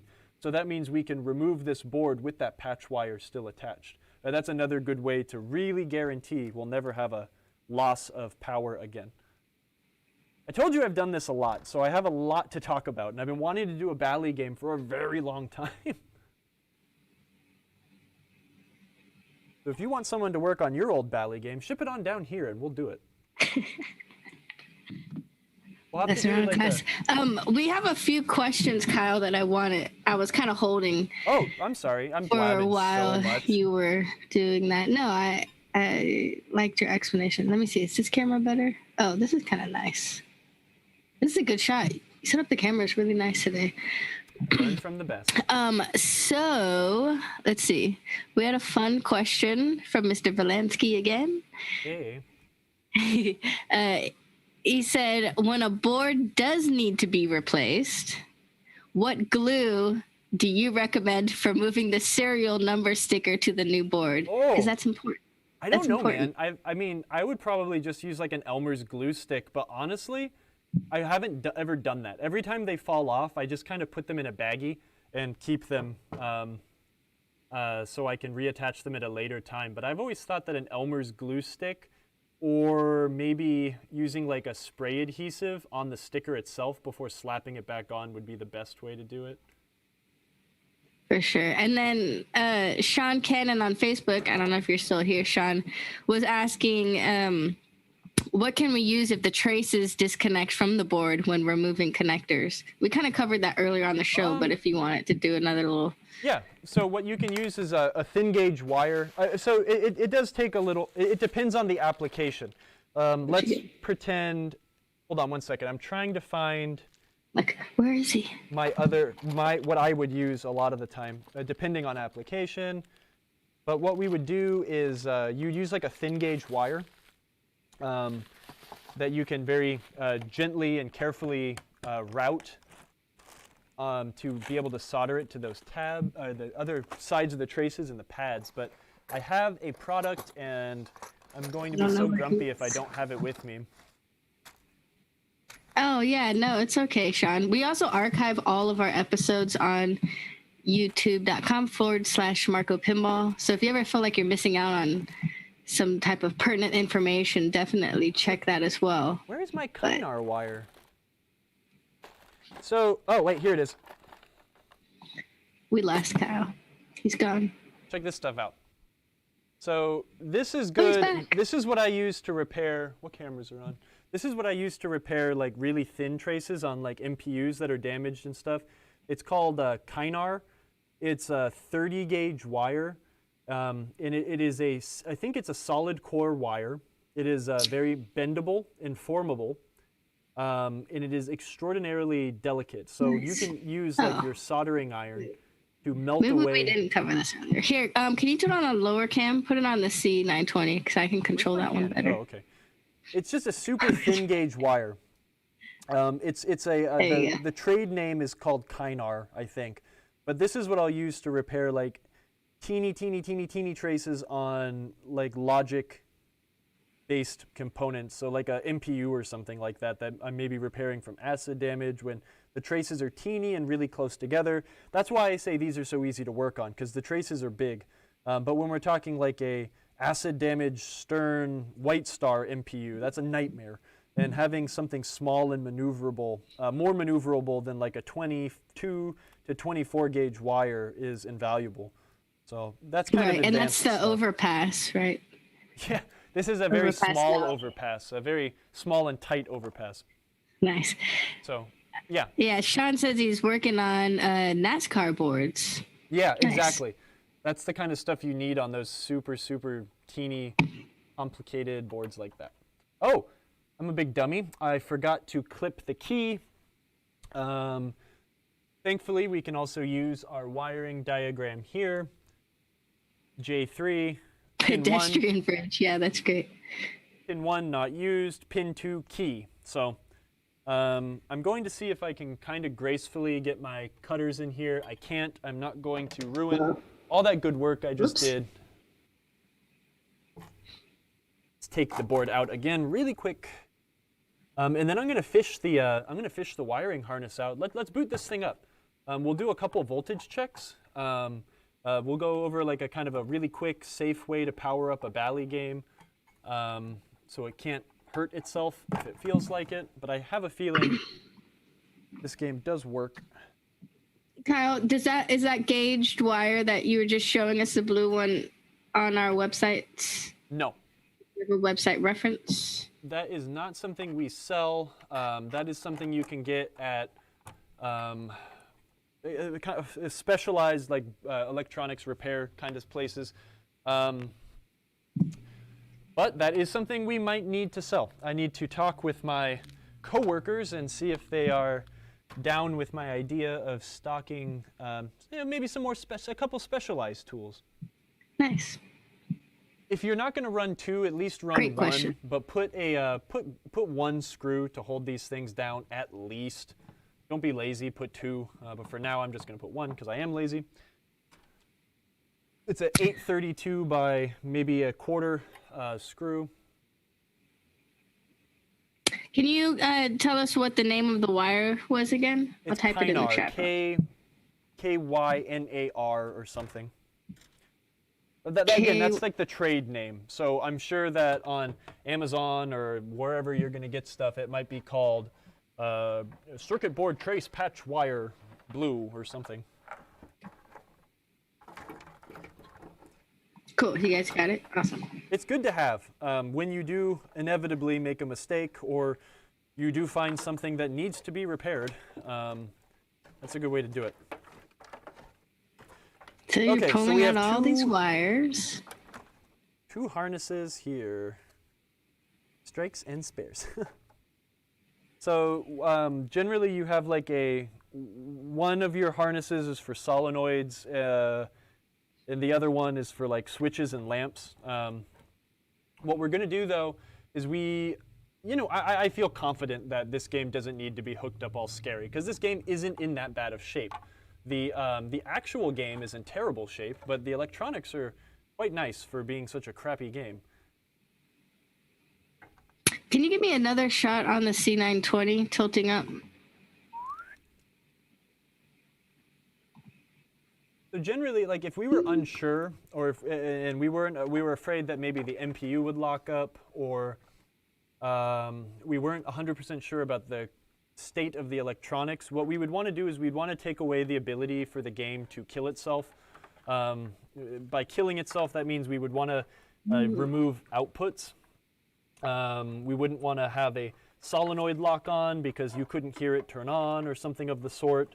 So generally, like a first power up on a Bally game, when it's really unknown, we will not connect. This is flipper wiring. You've got solenoid outputs here and here. We wouldn't plug those in. I think this is all flipper stuff, solenoid. This is voltages in and out, and this is data to run all of the solenoid stuffs, if I remember correctly. Your Gigantor plugs are for the lamp board. The lamp board we're going to have to go through. I'm sure that this thing has a ton of cracked solder, and I have a feeling I've been talking too much today, so we won't have time to get to it today. Yeah, we're actually at 4:53, Kyle. I have a few slightly off-topic questions if it won't distract you too much. One of them's from Silverhaired, asking if what was the tech in Southern California that would be a great resource for their newly acquired prospector. If you had any particular. He knows a lot of people in North California. I need to talk to more people. I need to see who's willing to go and do stuff like that. I know a few like old-timer. Oh wow, I'm a big dummy. I know a lot of old-timer guys. See, I knew I was going to distract him. But I don't know if they want. Send me an email and I'll send you some references. I don't want to like out people's name. even though there's probably not a lot of people watching from Southern California, but if you send me an email, I can hook you up with someone good. So Silverhead, send an email to kyle@marcopinball.com. Yeah. And he'll be able to help you. Awesome. Daniel says hi. Hi, Daniel. And Daniel, I read that backwards. A different Daniel wanted to know if we'll see another run of CPU soundboard Stern Sand Systems episode. Maybe. I need a SAM game to work on. I mean, I have a SAM game right over there, Dale Jr., but that game is brand new. Oh, yeah. But so it's not... I'd like to do some of that stuff. Great, Dave. That's awesome. David's going to send you some SoCal EM people references too. Thanks, David. So yeah, we'll try to help you out, Silverhead. I was actually going to ask you, David, to recommend a few people, but after the show, he was going to just text you and be like, all right, where is it? Okay. Game Docs, yeah. Game Docs is good. They do all the repairs for Ace Gogi in Van Nuys. Oh, nice. I love that place. Bilbo Stag, yes, we are once a week. Every Thursday at 3 p.m. we have the show. It's usually from 3 p.m. to 5 p.m. As you see, where Kyle's getting the board, and so we might go a little bit over today, and that's Eastern time. So please join us. Thanks for following. I think I routed these. Thanks, poorly, Pinball 122. It's awesome. When you're pulling these things out, pull them even. Like pull the one side, the other side, and pull backwards instead of pulling one side and going. You'll bend all your pins and make everyone who ever needs to work on your pinball games really sad. So our goal here is plugging everything back in, getting the solenoid board back in, and turning on the game, or we're not going to get to that? No, yeah, let's just see if it boots up. Cool. You've got 3 different plugs that carry lamp signals to and from the lamp board, and then you've got 1 plug for data. I'm going to plug the data in. This one has a wire that's pulled out, but instead of using the schematics to figure out where it goes, we're just going to plug it in and pull that wire away. Everything's plugged in. I do have I stupidly tried to attach some voltage from somewhere in the game to where the flippers go, so be very careful. Most of these plugs are keyed and cannot go into the wrong place, but there are a few things that kind of match, so unless you're really familiar with the way that this snake happens to go, you could possibly make mistakes. So if you're not super confident and you're going to take the head off of a game, or you're going to go get your first game, there's no shame in labeling the connectors until you're familiar with where they go. I did take the power cord out of the head. That is something I always forget to do when I put the head on a pinball game. Good job. This has the original power cord, which is kind of hilarious, and the ground prong is still attached. I looked at the fuses visually, and they don't look overfused or anything like that. We're going to get our handy-dandy voltmeter out. Do we have any more questions? I'll answer them while I get this last bit Yeah, done. if anyone has any more questions, Kyle, near this ending of the show for today, please feel free to put them in the chat, and we'll ask him. All right, that out. I'm going to move all my tools away except for this screwdriver. Okay, first power on. I'm going to make sure that this light is not shorting. You put the board in that we worked on? Oh yeah, long time ago, maybe. Which one is it? I wasn't paying attention. The top one? Oh, hold on, let me cut to that one. What have you been looking at the past 2 hours? Gosh. I know. Oh yeah, there it is. Now it looks familiar. I was looking at the other one. I was like, where did that board go? Can you tilt down a little bit on that camera? Look at that. Beautiful. What we're going to do here, a Bally computer, there's an LED on here somewhere, just like there is on the old games. I think it's over here. They flash 7 times. That's its self-check. If you have 7 flashes and the game turns on, that's good. This game should work. What we're going to do when we turn it on is we're going to listen for any solenoids getting stuck on first thing. So we're going to get down here and we're nervous too. Wait, don't do it yet. Tilt Oslo said, don't forget the ground wire for the back box. Which camera's hooked up? Gotcha. He got it. Gotcha. Good looking out though. I know. Missy Lark and me are like. So we're gonna power it on and be ready to turn it off if any solenoids are stuck on. If any solenoids are stuck on, we will go and unplug the outputs. Again, we could just do that right now. I'm confident this game will work because the guy that sold it to me said it worked. Faith in humanity. No explosion. Nothing stuck on. The GI is on. Where's the little green dot that flashes? There isn't one. Oh, cool. So let's see what happened here. Ooh, Temecula. That's where Carrie Hardy lives. Kenny Hardy? Kenny Hardy. Kenny Hardy. Is that what I said? You said Carrie Hardy. Kenny Hardy. So many Hardys in pinball. There are. There's so many. Okay, well, it doesn't work. So that's fun because that gives us something to poke around and figure out next time.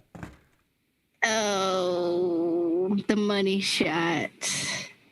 All right, while he pokes and prods a little bit, Tom Sekedy on Facebook said, thank you guys for putting on this great service of self-repair.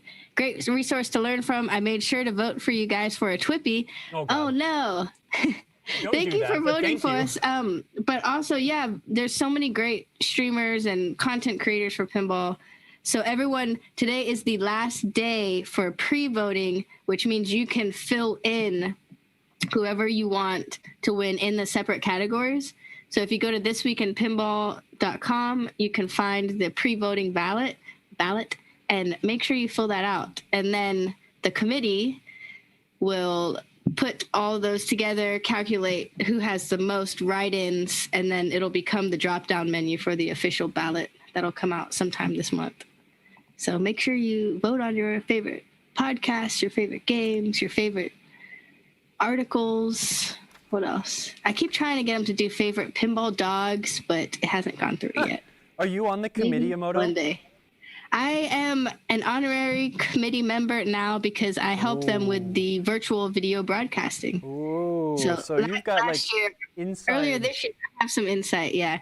Earlier last year, since Texas Pinball Festival canceled and we had to hurry up and switch to a virtual show, I did all the editing and post-production with that with the help of Carrie Hardy, who's also a great video content creator.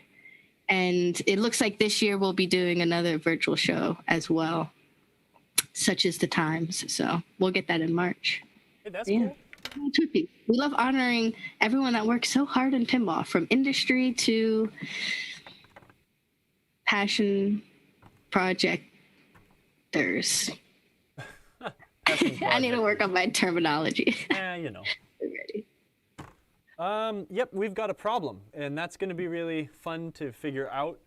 Oh, nope, we had a dirty connection on the computer for the power. 5, 6, I see, 7. but I see it. We heard it. Yeah, so it works. There's a reason why we want to go in and check some of these things sometimes, and why it is a good idea to replace some of our connectors. There is just crap here on this pin. So you just jiggled it and then it worked? Yeah, because you've got like 1 millimeter worth of contact point for your voltages to get through, and this is a very old, crusty pinball game, and there's just some crap in there. The connector that was the culprit in this case was this one here. This guy carries a lot of voltages into the computer. This is all of your display information. This is your switch matrix, I think, and then this is your dedicated switches, I think, if I remember right. But this guy carried all the juice in, so I wiggled it, broke the crap loose, and it powered up. Yeah, nice. I'm very pleased because I really like Bally games with chimes. On time too. Let's do one pro tip before we go. if you are running your gas plasma displays in a pinball machine, a Bally pinball machine, it is very, very, very, very, very, very important that you check your high voltage system. It is adjustable. You can adjust how much voltage is running through your displays. And I always recommend to crank it down a lot to preserve those lovely, wonderful high voltage displays. This is something you should only do if you really know what you're doing, because you are going to be in the 190 volt area of your power supply. If you touch something wrong, you will zap yourself and it will hurt very bad. There are a couple test points in here. I'm going to put one lead underneath this cover, and I'm going to measure test point 2. At test point 2, I believe that's the regulated side. I have 178 volts. Test point 4 is the unregulated side. That should have like 250 volts. Yep, 250 on the dot. So somebody has turned this down to 179. Can you do me a favor real quick? Can you turn green cam, pan it, or yeah, you can do that too, so we can see what you were actually touching when you were testing? Throw a little guy on if you would. Okay.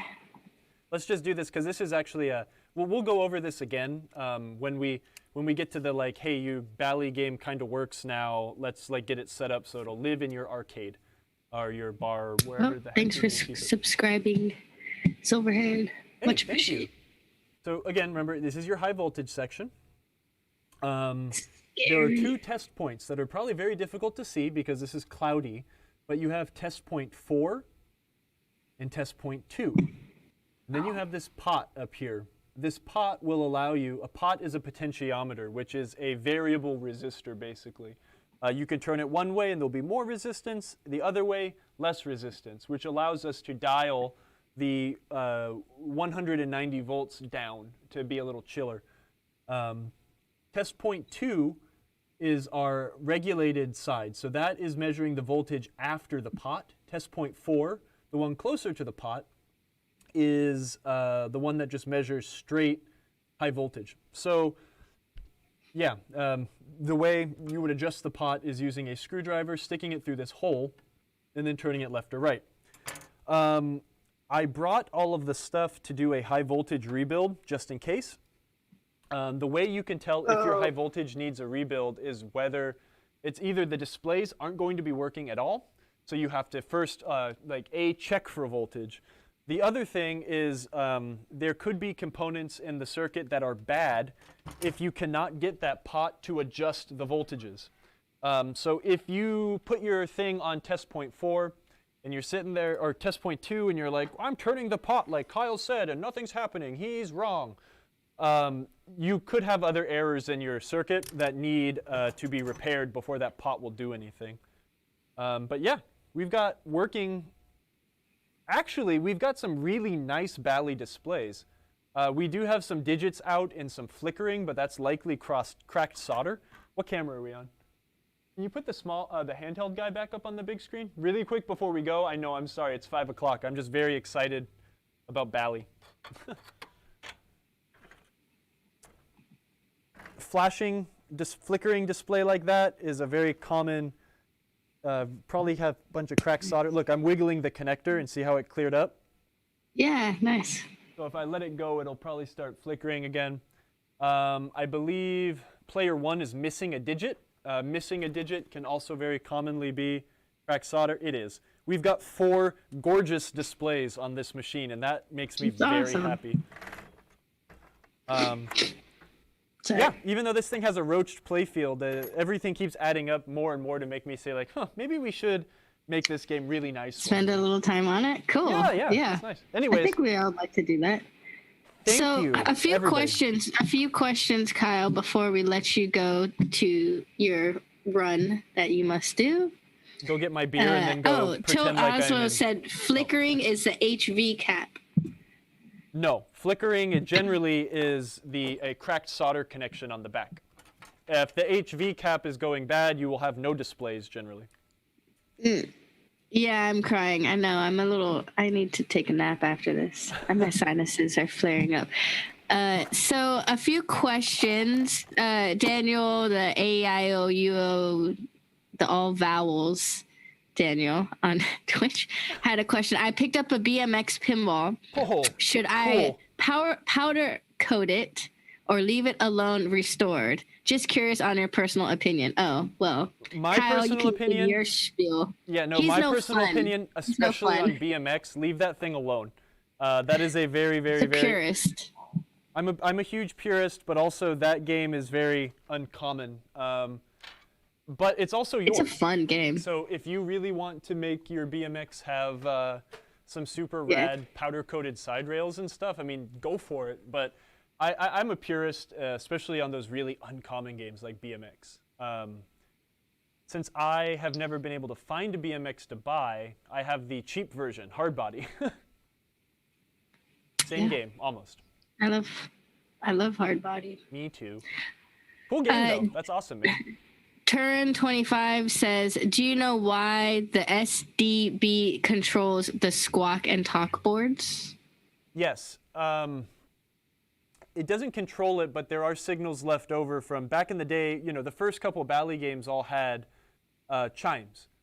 So that took up 4 solenoid drives. And Bally engineers were very creative and also used those solenoid drives to run the eventual sound cards that came into play. So they use solenoid drives to call up sounds, etc. And they don't use the drives, but they use some circuitry on there. Again, I understand kind of how it works, but I couldn't explain to you what's actually going on. But I know that's the connection. Nice. Well, I think that was all of our questions. Does anyone have any last-minute questions for Kyle? For those new to the show, we usually do like 15 to 20 minutes fun Q&A session, but this was a very intense episode today to get this future-proofing of the solenoid board. Yeah. Which was a great show. And that's the way I do it. Great lesson. I learned a lot. There's a billion ways I hope you to do guys it, learned a lot. but that's the way I do it. And the best part is, okay, so maybe it's not the best part because it's not part of our show, but if you didn't want to go through all that hassle that Kyle just went through, we actually sell the replacement boards, right, Kyle? Yeah. If you're not comfortable working on boards, you can just replace it. That board, I mean, other than my time investment, that's like a $5 capacitor plus another $2 capacitor plus a $2 header or something, right? So I invested about $10 worth of parts into it and was able to future-proof it. But if you have multiple problems or something has burnt up or this or that or this, it makes sense to replace those boards. But I just urge everybody to not throw away your old circuit boards. Maybe the computers because they're kind of unfixable. Salvage all the chips off of them, but don't throw those things away because they're fixable and someone might appreciate them later down the line. But the new Altec boards are almost bulletproof. They're great. Yeah, they look very different. They look a lot more high tech than the board you worked on today. I just posted a link in there for y'all. Only like a 35-year, difference in electronics. But yeah. So now you know how to fix it and the quick fix way. It's great. Full wrap up. Yep. And if you only want to do half the work, all you really need to do is replace that capacitor and check for cracked solder, and generally you'll be good. Generally. Pinball repair is all over the place. There could be a million things, but that's usually it. And roller pinball does bring up a fair point. $10 versus $150 seems like a no-brainer if you got the skills. So if you could fix it and you're confident. Well, yeah, absolutely. I mean, that's the way I look at it. It's fun, right? Pinball repair is fun. Yeah, I really enjoy that. But here's the other thing, right? If you have multiple Bally games, the Altec computer, the Altec lamp driver, the Altec solenoid driver board will work in any classic Stern and any classic Bally game. So you could go buy a new solenoid driver board, pop it in your game, continue enjoying it, and then use your old one to learn how to repair. And then you could try doing that repair, put it in, keep it as a spare, take the Altec out, keep it as a spare. Yeah, there's no shame in that. It's, if it's going to help you learn how to fix stuff, you should do it. But yeah, exactly. Well, thank you, Kyle. Thank you, everyone in the chat. We always appreciate you guys helping each other out in the chat, too. I saw a lot of that today, so kudos on y'all. This community is awesome. And for those who are on Twitch, which we advise all of y'all to come join us on Twitch, we are going to do our rating. And I think we're going to raid Pinballers. Didn't Pinballers raid us earlier? Yeah, they raided us earlier today, so we'll re-raid them back. They gave us 3. We'll give them 33. So let's all go hang out there for a while. And everyone else, have a great night. And we'll see you next Thursday. Thank you so much. Thank you all.